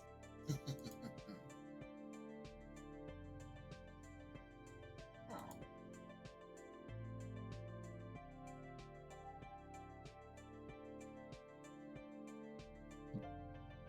Nah, these girls can't be monochrome. They're too gay to be monochrome. Ooh, what a bright one. Doesn't look too bad. I'm literally going through these in the screen, capping a few as I go. Which ones I think pretty or emphasize the colors. I think Bright 4 is the best of those so far. God, no, no pop, no. What is that? Posterization? Nah. Ooh, colored pencil. Oh, tasteful. Hello, I'm back. She on the back. Hello. You have sunk in your chair again. Damn it, Bobby. Damn it, Bobby. I'm going through filters now. Fair enough. Oh, Narian, thank you for subscribing. I wasn't even here. He literally just did that because I've been watching the thing. He literally just did that, so he might have just waited for you to come back. Pastel. Are any of these pastels good enough for you two? It's just probably. Those girls deserve the best. I'll say, Narian, the server is up if you're interested, but obviously it's only is up as long as I'm going to be up, which is probably going to be about an hour or so.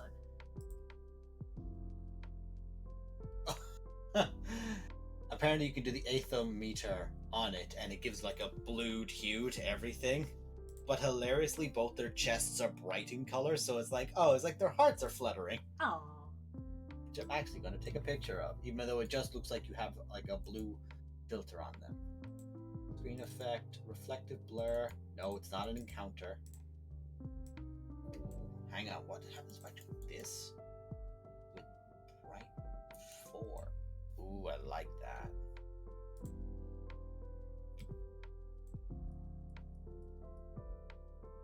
Canvas, no.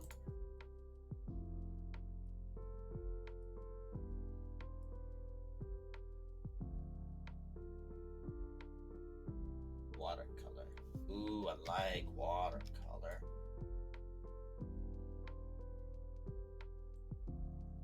I've managed to get the tail to rise as it should be.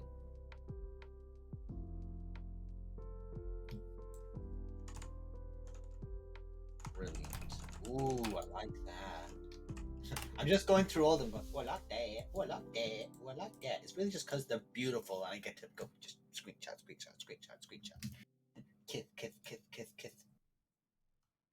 What is noise? Oh, yeah, noise is like a staticky effect over it, which can look good if you're doing something tragic or horrific.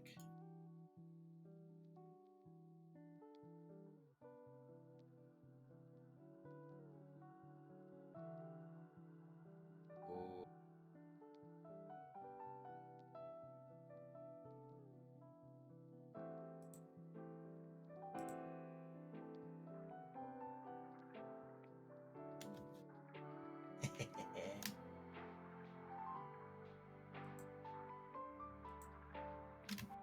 Ooh, am I a real sap? And will I take Iffy's armor, make her like put her hand to her chest, like,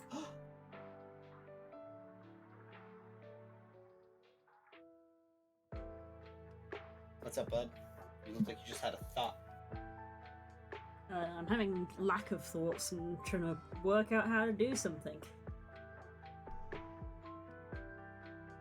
What is the thing?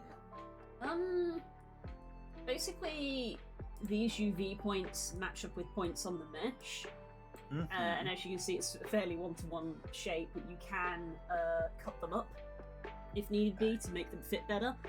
I'm trying to find out how I do that. I'm trying to find where the button to cut them up is, because my thought was if I cut the sort of goggle frame from the strap, because of the shape of it, I could have this circular bit of the frame fit in this area here. And then the strap can come further up and can have more texture space. I'm trying to find how I do it, because the guides are like, oh, just use the split command. And when I'm using the split command, nothing is happening. I'm like, okay, something is wrong here. I don't know what. I don't know how this program fully works. doing what you told me to and it's not working. Why? Is there like a setting I need to turn on? This is where it is entirely out of my purview. Right.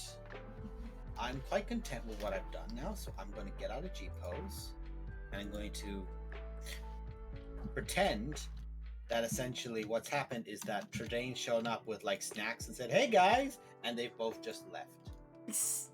Although seeing Iffy in Tredane's Reaper armor with the whites is interesting. I would say for my own curiosity, but obviously I can't see what you're doing. I'm curious what X looks like in Reaper gear, because obviously Reaper is the Reaper I don't have unlocked because I don't own the expansion. Give me a sec then, because I will show So you. I've never seen Exa in Reaper gear, because obviously I'm a DPS trash. So the moment I get the expansion, I will get Reaper, but I don't have it. Yeah, there's nothing. Exa load. Okay, so there's Exa. So now let's take X. Oh, that's a thought. Oh, that's good. So you know how I have like the white rabbit mask? Mm-hmm. Hang on a sec. Will I just share my screen with you? Probably not a good idea because I'm streaming. Okay. It'd be better off taking a screenshot and then letting me view it. Yeah, I will do. Okay, so I'm gonna, because I have several different glamours that I use. So, oh, I have several. Oh, okay. No, hang on a sec. I'm just gonna play dress up with Exa for a second. Go for it.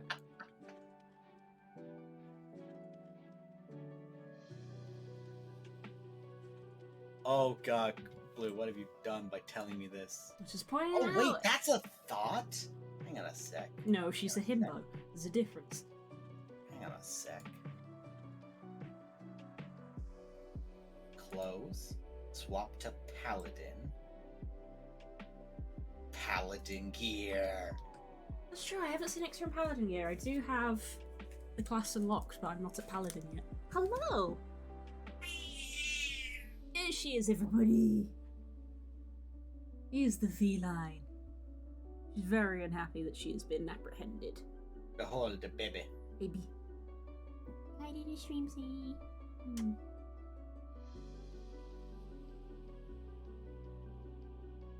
Okay, so I'm not going into heavy G posing with this, but I'm having the time of my Yeah. life. It's interesting because, Ooh. like, super heavy armor as an aesthetic is not the thing I go for. So I've never really looked at what it looks like on Exa. Okay. Because it's not I have to go it's through. not generally the stuff I gravitate to. Yeah, true. Right, first things first, where's my warrior gear? Because I have. Oh, I can see why. Oh, okay. I can see why people. Because I have the same outfit as male Vieira, and I can see why people like the male outfits more than they do the female. Because there's a red mage one, but it's kind of just like got this kind of like puffy blousey kind of thing here, but exposing a lot of neck, and the pants are really high, like really really high, like one slight breeze and you're gonna get a chill for the day kind of thing. Mhm. Whereas you get a full ass red suit and you look fucking good. Oh yeah, you can't wear the Vieira harness either. Wow. Okay. Firstly, let's see. Let's actually do Inner Rage. Okay, that's hilarious. I'm quite literally going through this for classes that I don't think you have. So let's go to Sage.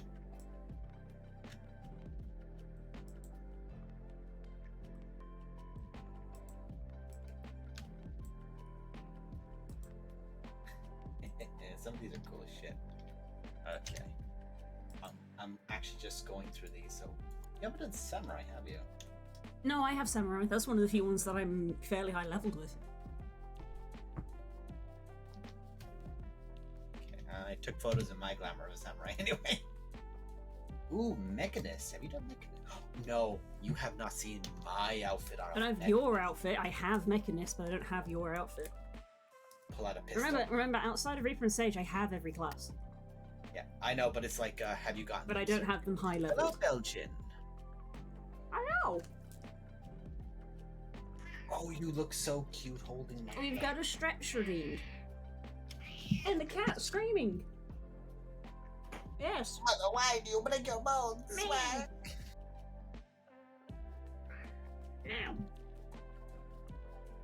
Ow. Reaper, What's right? now? Just gotta go through my glamour. Now. I'm not gonna lie, I really like. Oh, I have to shoot Gunbreaker as well in a sec. Where's my Reaper? See, you're acting like you want to come on my chair in my lap, but I just picked you up and protested. So, firstly, I can put her in a full-ass suit because I got taste. Reaper.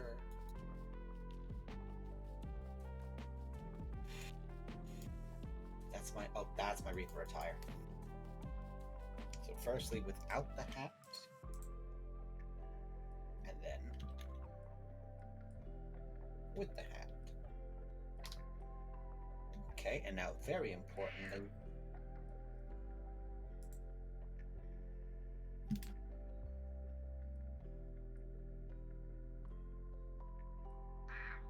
Now. meow, Look, meow, meow, meow, meow, you're still meow. acting like you want to come here, even though I've moved the chair closer. If you want to sit on my lap, then do so. But you actually don't want to. What am I snacking on? I'm snacking on a club bar. I have Salted, so many. salted caramel flavour. Okay, Gunbreaker. I'm going to show you a high level Gunbreaker attire with Exa. Because you deserve it. Mostly because this jacket on Exa, Mm. firstly, it looks cool, but secondly, it's hilarious because it looks too big.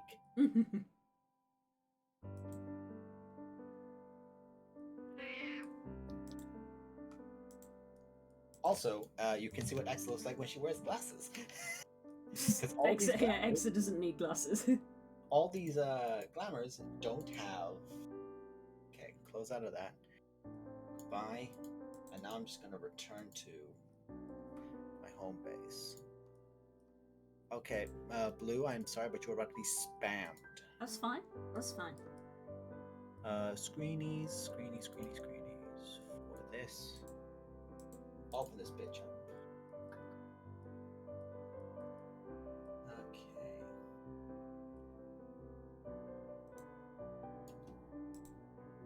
No, see, switch firstly- selection when sync selection is enabled. What?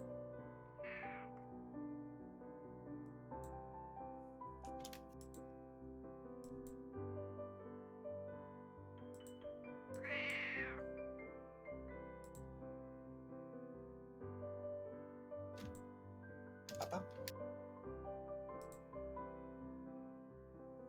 And then Angry Exa is getting thrown onto your screen. I apologize, chat. You don't get to see these. Unless you want to share them. I You can, can. yeah, I can share them. I've seen loads of people with these masks. I assume they become relevant in the story at some point. Those masks, no, those are separate masks. Okay. The type you're thinking about are different masks. Okay. But yeah, there are type that are relevant. The ones you're referring to, people wear something that looks a lot like them in game, but they can only be worn on casters. That's why the downloading thing that I'm doing, that mask can be put on a lot of people because Excellent. they don't have like they don't have class requirements like, oh, this is a cloth thing, you can't put this on as a Dark Knight. Mhm. But instead it's like, no, you can just smack that sucker on. So yeah, you don't need samurai. I'm gonna show you what you look like with my Mechanist attire, which honestly, I've just combined two things together and they look great. Why do you keep screaming, feline? Look, Madam! I try to give you cuddles, and you're not particularly interested. So now you're acting like you just want to go on the chair again. And then finally, and very importantly, Oh, that one's quite nice.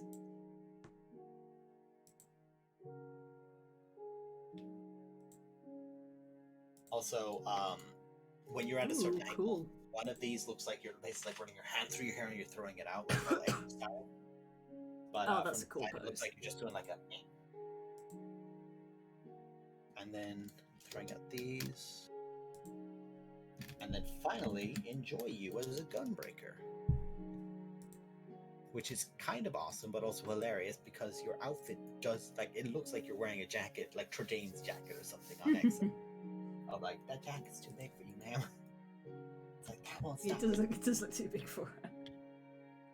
That jacket kind of looks too big for everyone, but that's kind of the point. It's meant to be like,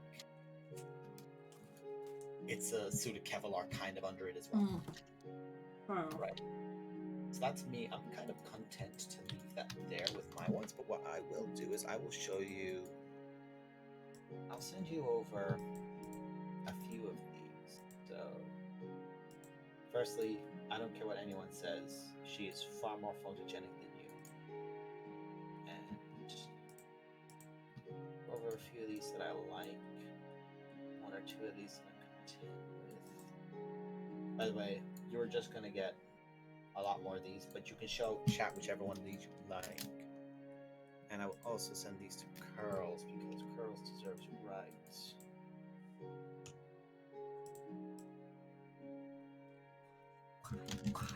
Why is this not working? I don't understand.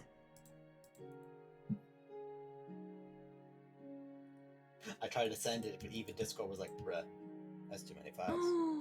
Oh, yes. Is it pleasing to thine eyes? Yes. Nice. And now, very importantly, I sent everything over to her as well. Sadie, what are you doing? Trying to clamber up the side of my chair. Real quick, whilst that was happening, I'm going to just get Tasty Soluble, so be right Yeah, go for it. Come on, back to the other chair. Come on.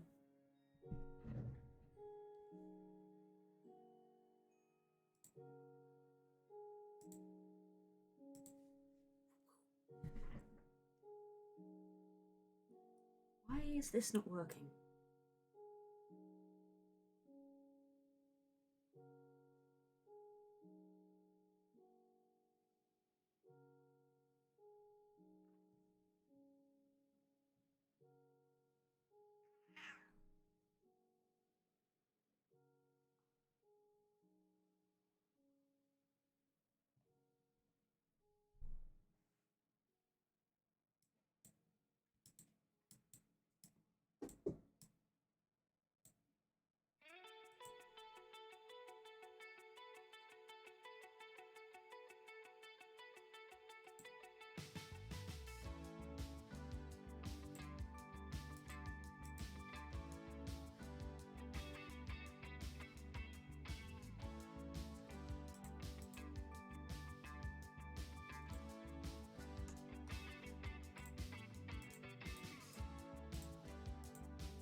There we go. I'm back. Wah.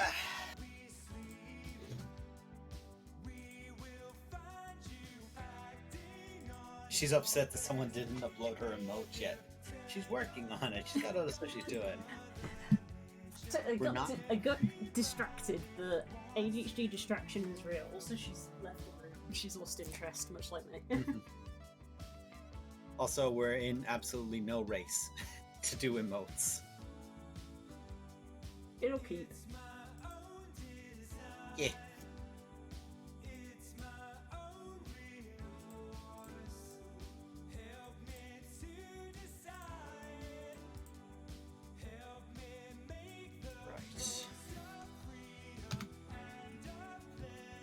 So I feel like it's been a while. Been a while. Since, we've talked about D&D on stream. It has. It feels like a while since we've done D&D, even though it's only been maybe like a week. It's been 2 weeks since our last D&D, which was. I feel like our last D&D was 2 weeks ago, and that was Okart Encounter. The Okart fight. Which for folks who have like had preludes to it, as the two players who were in that encounter, and Curls, get serotonin when you come back to this later, I felt like I came out of a boxing match after it, but in the good way of like, fuck, I like that fight. Like it was it was good. certainly it's essentially I looked at the calculations after Curls gave me like that was a Kieran and this is the type of angel. Looked at the things together and said that's a CR 26 encounter, which whilst the system is not reliable, anyone who knows what the system of D&D's rulings are, it's essentially CR is essentially the challenge rating for about 4 players of that level are meant to be able to Yeah. have a real encounter. Yeah, a CR 15 encounter is generally meant for players who are level 15. So as you can imagine, in a game that traditionally only goes up to level 20, fighting something that is level 26 is pretty crazy. Now, the advantage of this, and the credit to Curls as well, is that she did not make this an encounter we had to win. We just Winning had to this survive. encounter, exactly, winning this encounter was a survival. It was an endurance race. And I did go back and look, by the way, because I know Curls had commented on it before to myself. I had succeeded on resisting banishment no less than 4 times. Which, on a Clutch. Kieran, that was a DC 20. And I would not have been able to do that had I not gone full Paladin and gotten my saving bonuses up so high with my charisma. So, yay for that. Big old fat yay on that one. So we looked at that, and essentially we also have the benefit, which is a very fair benefit, is that if angels show up or celestial beings show up trying to kill you, you're probably evil and therefore pseudo powerful. Like in that way of like, you might not have a paladin taking on celestials, which Curls told me later. Then, Kieran, all Kieran, only have immunity to poison damage. Yeah, I learned that as well afterwards. The entire time you were just like, well, there's no point in me hitting things because everything's immune to radiant. Turns out that's not true. The angel was, and Angel was. immune to necrotic as well, and that's fine. But also, I still hold by that as a call for in character, because No, it was a He looked reasonable thing to assume. it's like that is a celestial unicorn. That's what Thane saw when he saw the Kirin. It's like that is a celestial unicorn. My magic's doing nothing to it, so I'm going to keep everyone else up. Which, in fairness, it worked. Yeah, thank the Lord you did. Yeah. Essentially, I also have the realization that I kind of want to get. Thane has a problem where he has We a know. lot of He has a lot of problems. He has a lot of problems, bless his heart. But honestly, he's trying to get through it. I had to. The opportunity was right there. You saw it, you had to take it. I don't blame you. Don't blame you. Yeah, everyone has to take an opportunity when they see things. Especially the many Fae. Fae tried to when they saw him. They were like, Hey-oh. "That's meat. I want that." It's like, "Aren't Fae vegetarian? I'm eating beef tonight." Anyway, grossness aside, I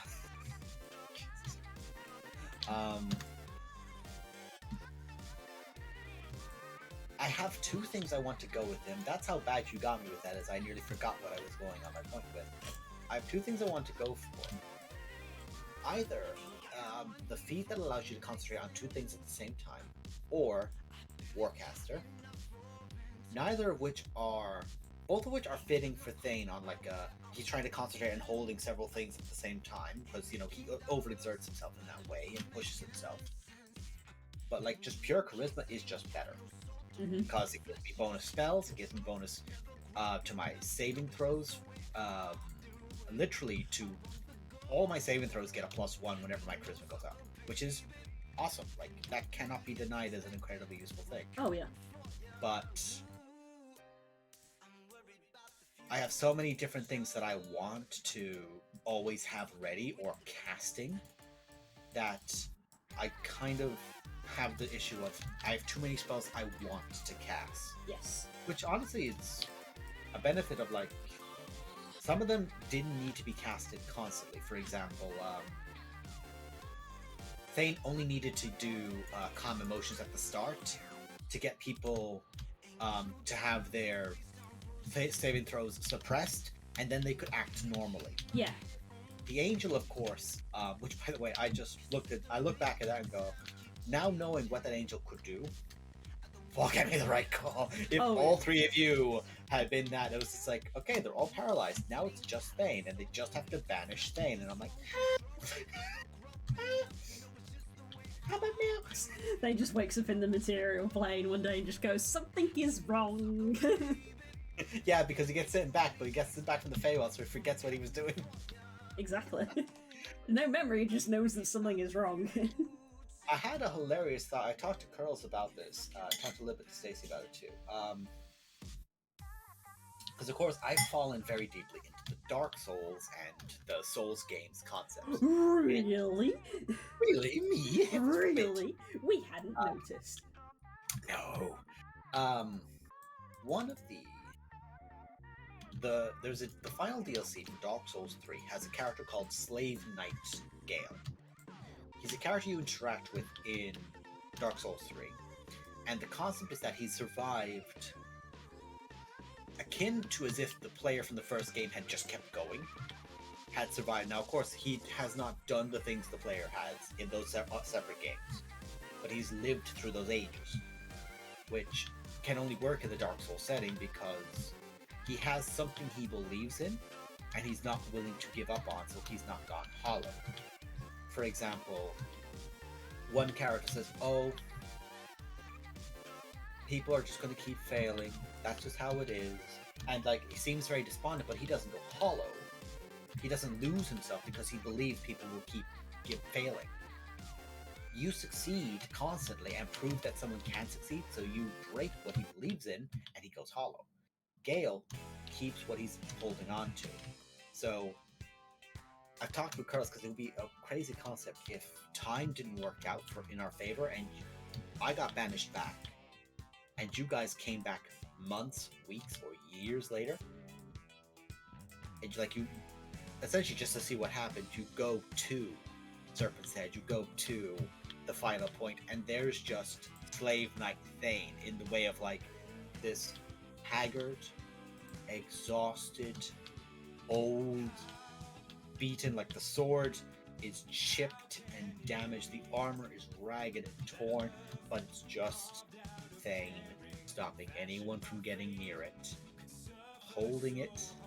And I said it to go, I was like, it wouldn't happen because, I mean, let's be real, Edmund would slap him 6 ways to Sunday. Yeah. And he said, how dare you imply I would not do this for the tragedy of it and let this happen for the tragedy of it. Yeah. Because that's the side of it. Of like, that would be the most tragic thing, is that Thane fulfills his duty of stopping it from happening, but in doing so, he's stuck now and has to be put down.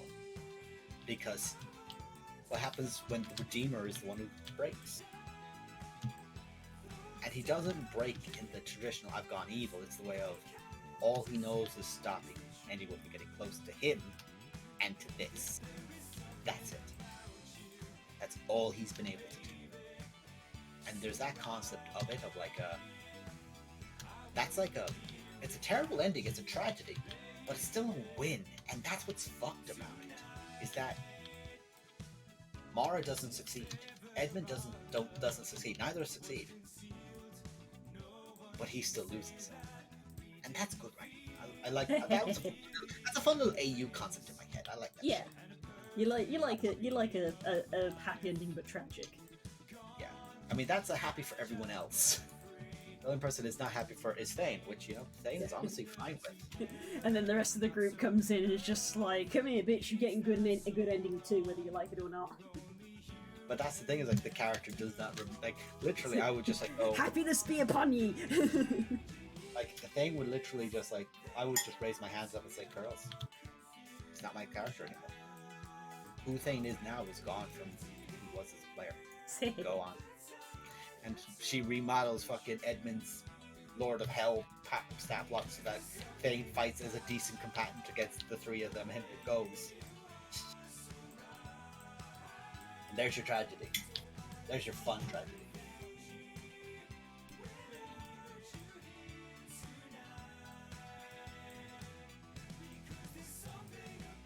There is a cool concept though. I saw for that because I've seen a lot of like Dark Souls, like people essentially take bosses, they mod it, they can take bosses and they put bosses in the same arena. So whichever arena will be like the easiest for them both to fight in of the two of theirs, and then the player character is basically like made like an invulnerable, intargetable thing, so they don't target each other, but they treat each other as hostile, and they just see who wins. And a bunch of things being used against Gale is really fucking cool. But he has this like cloak which erupts. Oh, I'm still not on the screen yet. Oh shit! Sorry. I was like, my first not there. I see a B, not a dance. Top. My bad. You're fine. Yeah, but Bad chat. You didn't tell me. I was engrossed in my rambling, so it didn't happen. I was engrossed in my UVs. So there was like that idea of essentially he's killed a bunch of things because he's enhancing or taking the power of the Dark Soul. Like it literally exists in the game. It's not just a figurative concept. It's him, John Darksoul. Basically, like make a joke, but yeah. Oh no. Oh, no. I've never played a FromSoft game, and I don't intend to. No, you're fine. It's not my. It's not my genre. No, it doesn't have to be either. Like no, hey, no one is forced to play Dark Souls. We choose to suffer. And more or less he's doing it for like his own methods, but like he's taken so much power, he's essentially consumed souls. Because all the souls build up power together. It's like a cumulative thing. The more you have, the more powerful you are. Literally experience. Game experience, but it has a lore mechanic to it. Which is honestly probably one of the most fun things I've ever seen. It's like a how does experience work? Well, you're taking the power of other people in this narrative. And this is what happens. Okay. That's why, like, say, there was like boss souls for a long time, and that was like the souls of like the more powerful bosses. You could turn them into weapons and have like a unique spell, armor, or weapon effect from that monster or boss. Like, did they do a massive overhead slam attack? Well, they have a giant hammer. Well, with their soul, you can make a giant hammer through going to a particular person and trading it in, or you can use their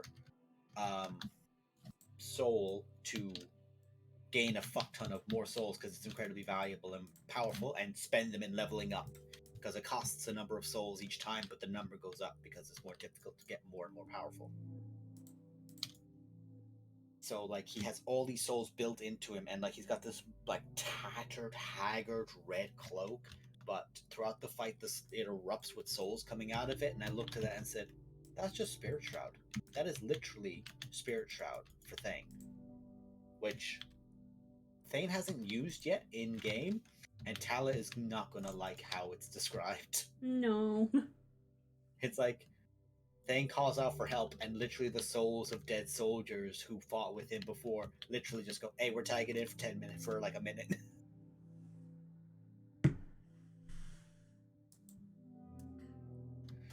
And more annoying point of course someone will come back to the dead to fucking help you, you perfect Disney prince bastard. He's not perfect, but you know what I mean. Yeah.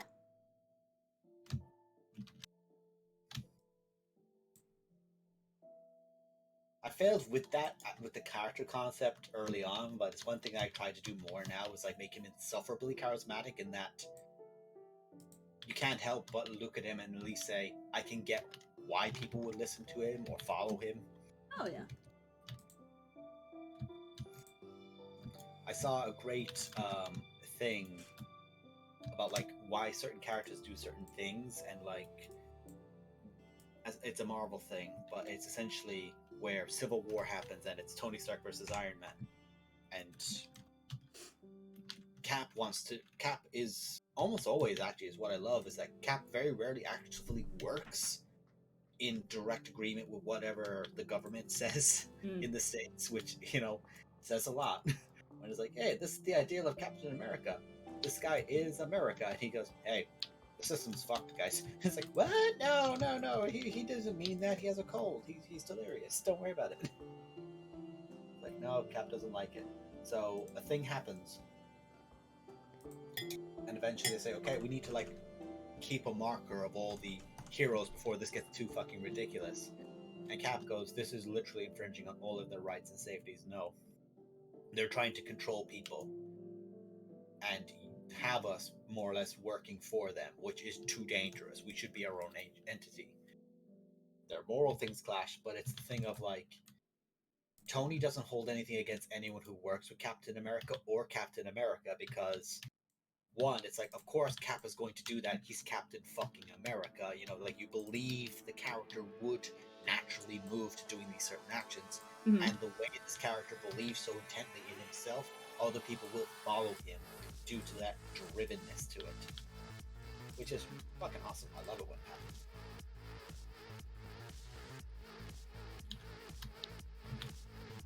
It's also the classic good guy, bad guy, or good cop, bad cop between Bane and Tala of like the Batman and the Superman.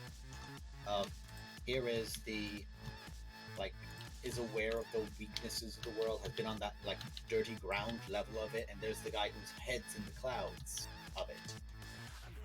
But even then, like, the dog aren't like, this is all super fucked up character, will look at that and say, I can get why he's like this, and I can't help but admit that it's a little bit charismatic out of the fucker. Can't stand it. How dare he? How dare?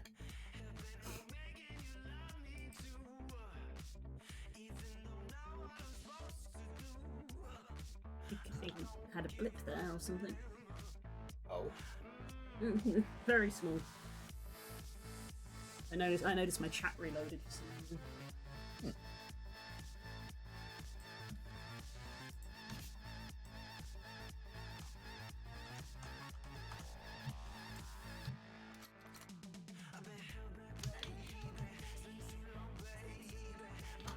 There's also something I've realized which is quite fair, and honestly, I can't help but admit that it was unfortunate for Zal, is that Zal did something which is right, which was get away from the party, but in doing so meant that we could not assist him. So, by this being like a trial kind of situation, we've looked at it and said, okay, one major flaw, and Pearls will now realize this herself, and honestly, her villains are intelligent, they'll know to do this. If somebody can be isolated from us and we physically cannot get to them, i.e. there's a height difference or a position that we can't physically get up to, that person is in immense trouble because they have no tagging. So if Zal, for example, flies up somewhere and gets caught up somewhere by, like, say, Amara that can fly, or if Edmund gets devil wings and just shoots the fuck up towards him, the party can do nothing to get to it, to aid it.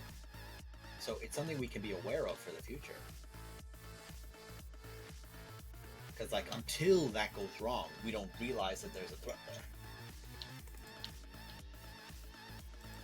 There's also the very unique situation of he couldn't drop concentration on it because it's his items. It's not a spell that's being cast, so... Yeah. Well, Kay at least is a smart person, and now he knows that that is the thing that can happen. He will be very cautious about doing it in the future. But also, this was a very unique way of it, in that paralyzation, usually, you can still, like, as a free action, drop your concentration on something. Because he was not concentrating, that's where the draw-off was. He thought he thought he'd be fine. It's I know I used the example earlier, but it's a Batman, it's a Tony Stark thing of, now that he realizes it can happen, it will never happen again. Yes. As with most things in D&D, you learn once. Yeah. especially when it comes to flight, I have learned in the past. It seems to happen to it. As somebody, I mean, obviously being the person who plays birds, I can say this, but I've seen it happen to so many other people. I was just the first person that it happened to because I was immediately like, I play a bird, but on so many occasions I've seen other people, either people who have the fly spell, or someone who played a flying tiefling or something. I've seen so many people be just like, I can fly now, haha! Oh. And I was just like, there it is. Mm-hmm. Can your party get to you? No. Then you are now isolated from your party. The dragon is going to attempt to flee. Okay, I'm gonna chase after the dragon. Cool. Well, now that you are nice and neatly Alone. away from your entire party, the dragon's gonna turn around. Yep. That is a wonderful danger of a dragon. Like, and can I just say, speaking of dragons, because of course last week I built Cloth. I finished off Cloth's Yes. thing. I looked, and essentially because of how it's changed, Cloth is an ancient red. Was an ancient red, but Mhm. he's described as being so old, and like he's gargantuan, he's super big, but like Yeah, he was. It was the way he was described. It was implied that he was a Great Worm before Great Worm stats were released. yes. I get. I know what you're saying. So he has his Ring of Regeneration, Wand of Fireballs, Wand of Lightning Bolts. They're just things he has. Those 3 items. Yes. Those on a Great Worm are actually game breaking. And that is excluding the fact that Cloth is also a spellcaster.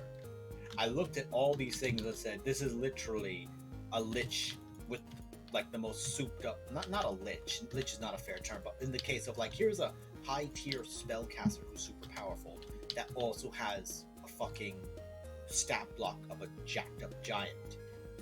And when he gets knocked down, in that way that like if a Great Worm gets knocked down, he gets back up and goes, okay, round Yeah, 2, phase now two. he hits harder. Yeah, he literally has a phase 2, which by itself is such an amazing concept. Yeah, they added But- they added phases to boss fights into D&D. I honestly love it, and I'm so going to incorporate it in more things that I have in the future, because I just love it. I love that concept. But it's also like, here are things that, it's also very fair is that they say, hey, if they beat this one, they get all this experience. If they beat the second form of it, they get double experience, because they literally fought 2 things, and one is technically got less health than its original form, but it's way harder hitting. Yeah, there's the thing. It again, it's a second phase. It is essentially like doing 2 boss fights because of how D&D works. Mm-hmm. It's doing 2 fights one after the other in a way. Yeah, So it's and like, also- we've just done a CR 20 something fight, and now we have to immediately do another one without healing. It's like, oh, and the CR is higher. yeah, that's why and- it's a case of like, this isn't a players are gonna do this. This is a players with all of the people that they have met in the last 20 years. Like, and that honestly, like, it feeds into that concept with Cloth, where the first time Cloth got introduced to you guys, a person attempted to scry, like, he had been mentioned, of course, but a person attempted to scry on him, and he went, I know. who the fuck's looking at my house? Amanda. Yeah, honestly, like, I feel like I actually almost undersold Cloth a little bit in certain elements, in that I don't mind telling you guys some of this stuff, because some of this is like character things that you might have a concept of. Like, Aris knows the most out of anyone, but Mhm. it's like a thing of Cloth does not fight weaker characters. Like, if someone shows up in his lair, he might just go, "Ooh, I'm Cloth," and they'll run away screaming because it's fucking Cloth. Mhm. But because of course he can't let someone entering his home beach like unchallenged. That looks bad. That looks bad on him. Oh, He yeah. does not like it. He thinks bad on him. That's just how dragons be. That's how dragons be, but that's how Cloth is. Cloth is, in my mind, like, it's like he did not stop you guys from fighting Imrith, because his actions and his machinations with Imrith, they don't intercede. Like, he doesn't lose anything by Imrith losing. If anything, he gains because he could fight Imrith, yes, as like oh, that's a very powerful blue dragon. She's a worthy fight. She will actually make me work. But what's easier, going around and just killing level 1 characters and killing hundreds and hundreds and hundreds, or killing the 5 strongest people in the entire realm who have actively got gods directly interfering in their actions and can warp reality and have all these immense effects? That is a challenge. Why would Cloth just keep taking on easy prey? What does the tiger gain from saying that it killed the mouse? The tiger gets the credit for saying it killed the bear.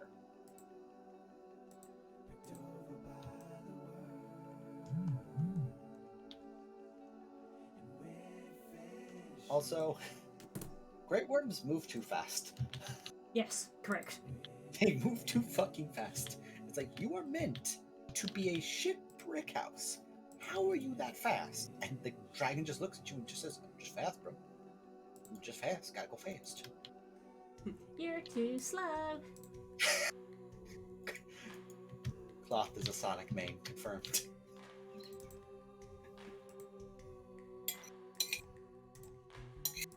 And also, like, here's a fun thought for you. Zero insulted Cloth constantly.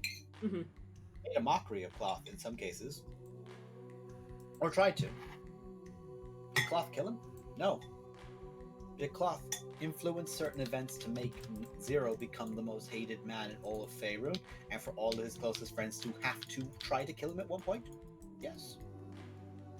Because sometimes leaving them alive is more painful. You don't have to tell me that. I wrote the book. No, And I I was the no, editor. no, I stole the book. You wrote the book, I stole it. I promptly regretted stealing it. That's how stole it, the I story think. went, right? You stole it, and I said, congratulations, you're hired. That's the story, that's how it went. Who turned blue into a ball on the right side? That's not blue, that's her goggles. That's the material. Material girl.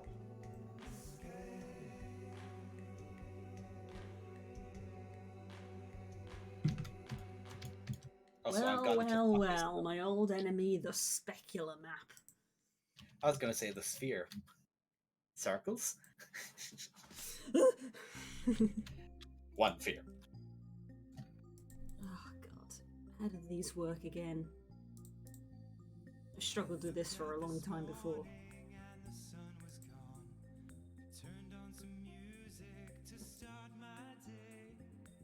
Open this. Cloth is a fun character to exist, but Cloth gets the benefit of distance, which the likes of Galgaron could not benefit from. Because Galgaron was in the middle, but that's how I wrote the narrative. If I was to rewrite the narrative, I would have I would have Galgaron's tower outside of the village, like up on the mountainside, you know, like at that ridge that kind of like encompassed the north side of the town.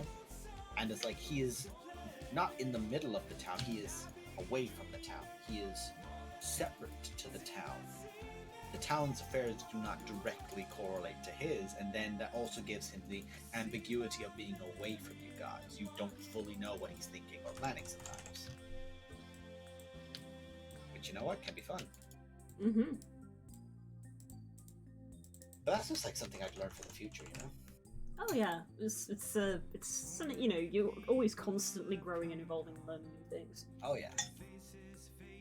Like that's a legitimate I have no shame because of course it was the first time. Yeah, you shouldn't. No, I don't. But like it's a thing of I appreciate the opportunity to look back at it and say, okay, what did I do right?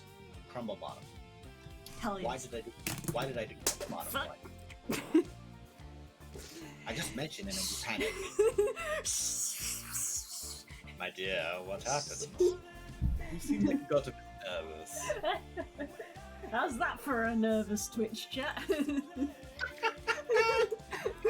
If everyone watched that in real time.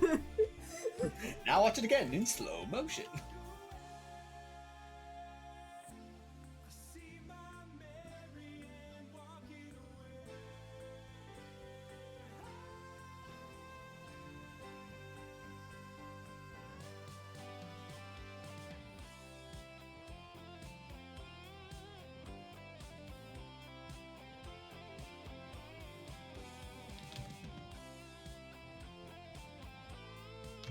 I literally just need the boss to come back down because he was on such low health, and then I can kill him.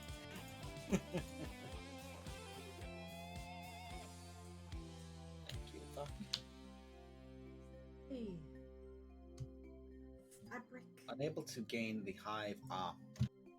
Can I swap my thing while I'm in here? That's fine. I'm not too fussed.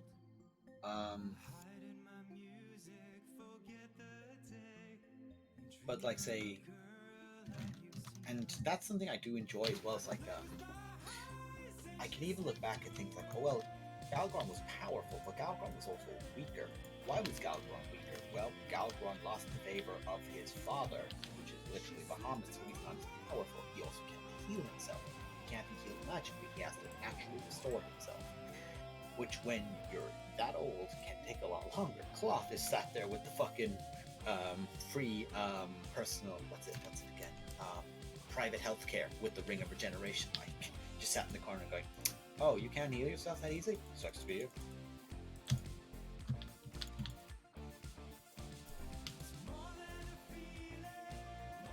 Oh wow, that is a stark effect, okay. Oh my days. Not quite the intended effect, but not awful. No, it's not bad I actually. didn't intend for her to have reflective. But it sort of works a little bit. It sort of works, TM. Oh, that's a little bit better.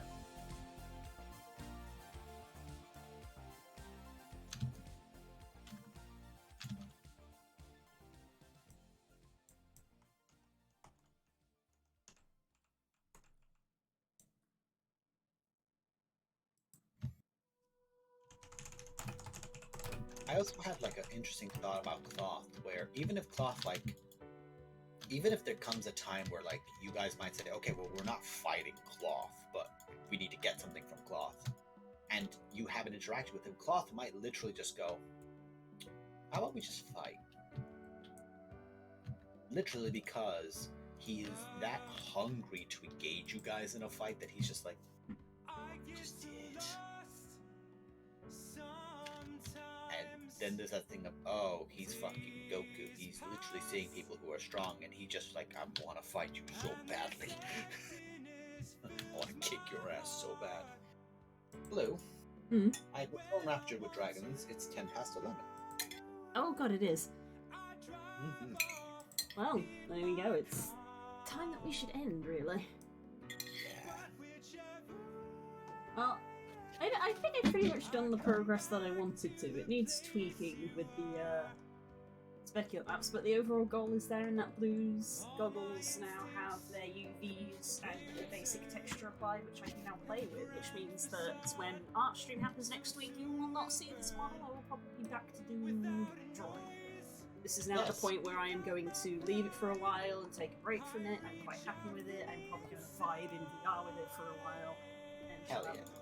so yeah, I'm probably just going to toy with this specular map in my own time to get it to a point that I'm happy with. But I was quite surprised that it sort of worked kind of nicely when I plugged it in. It was a pleasant surprise. Hell yeah, we're all for pleasant surprises. And she might also, just to give you guys an idea, because things are wild and crazy like that, let me just look at one thing. Where did I leave that now? There it is. If you guys were curious what she might also be doing next week, if you want to commission Blue Sky Wolf 09, you can Sweet. pop over to that little link there to see her commission details. And next week, who knows? Maybe she's drawing your commission. I could be. It could be you. Do it. It's like the lotto. Could be you. It could be you. Do it. Except, Please. except you give her money. It's like the anti-lotto. Actually, no, it's like the normal lotto. You just do that. Except you get a cool piece of art out of it. Dad, stop talking. Dash it up. Dash it up. Good night, gang. Thank you for chilling out. We will see you. There's no D&D this week, I believe. Is that correct? No. No, No dude. D&D this week, so...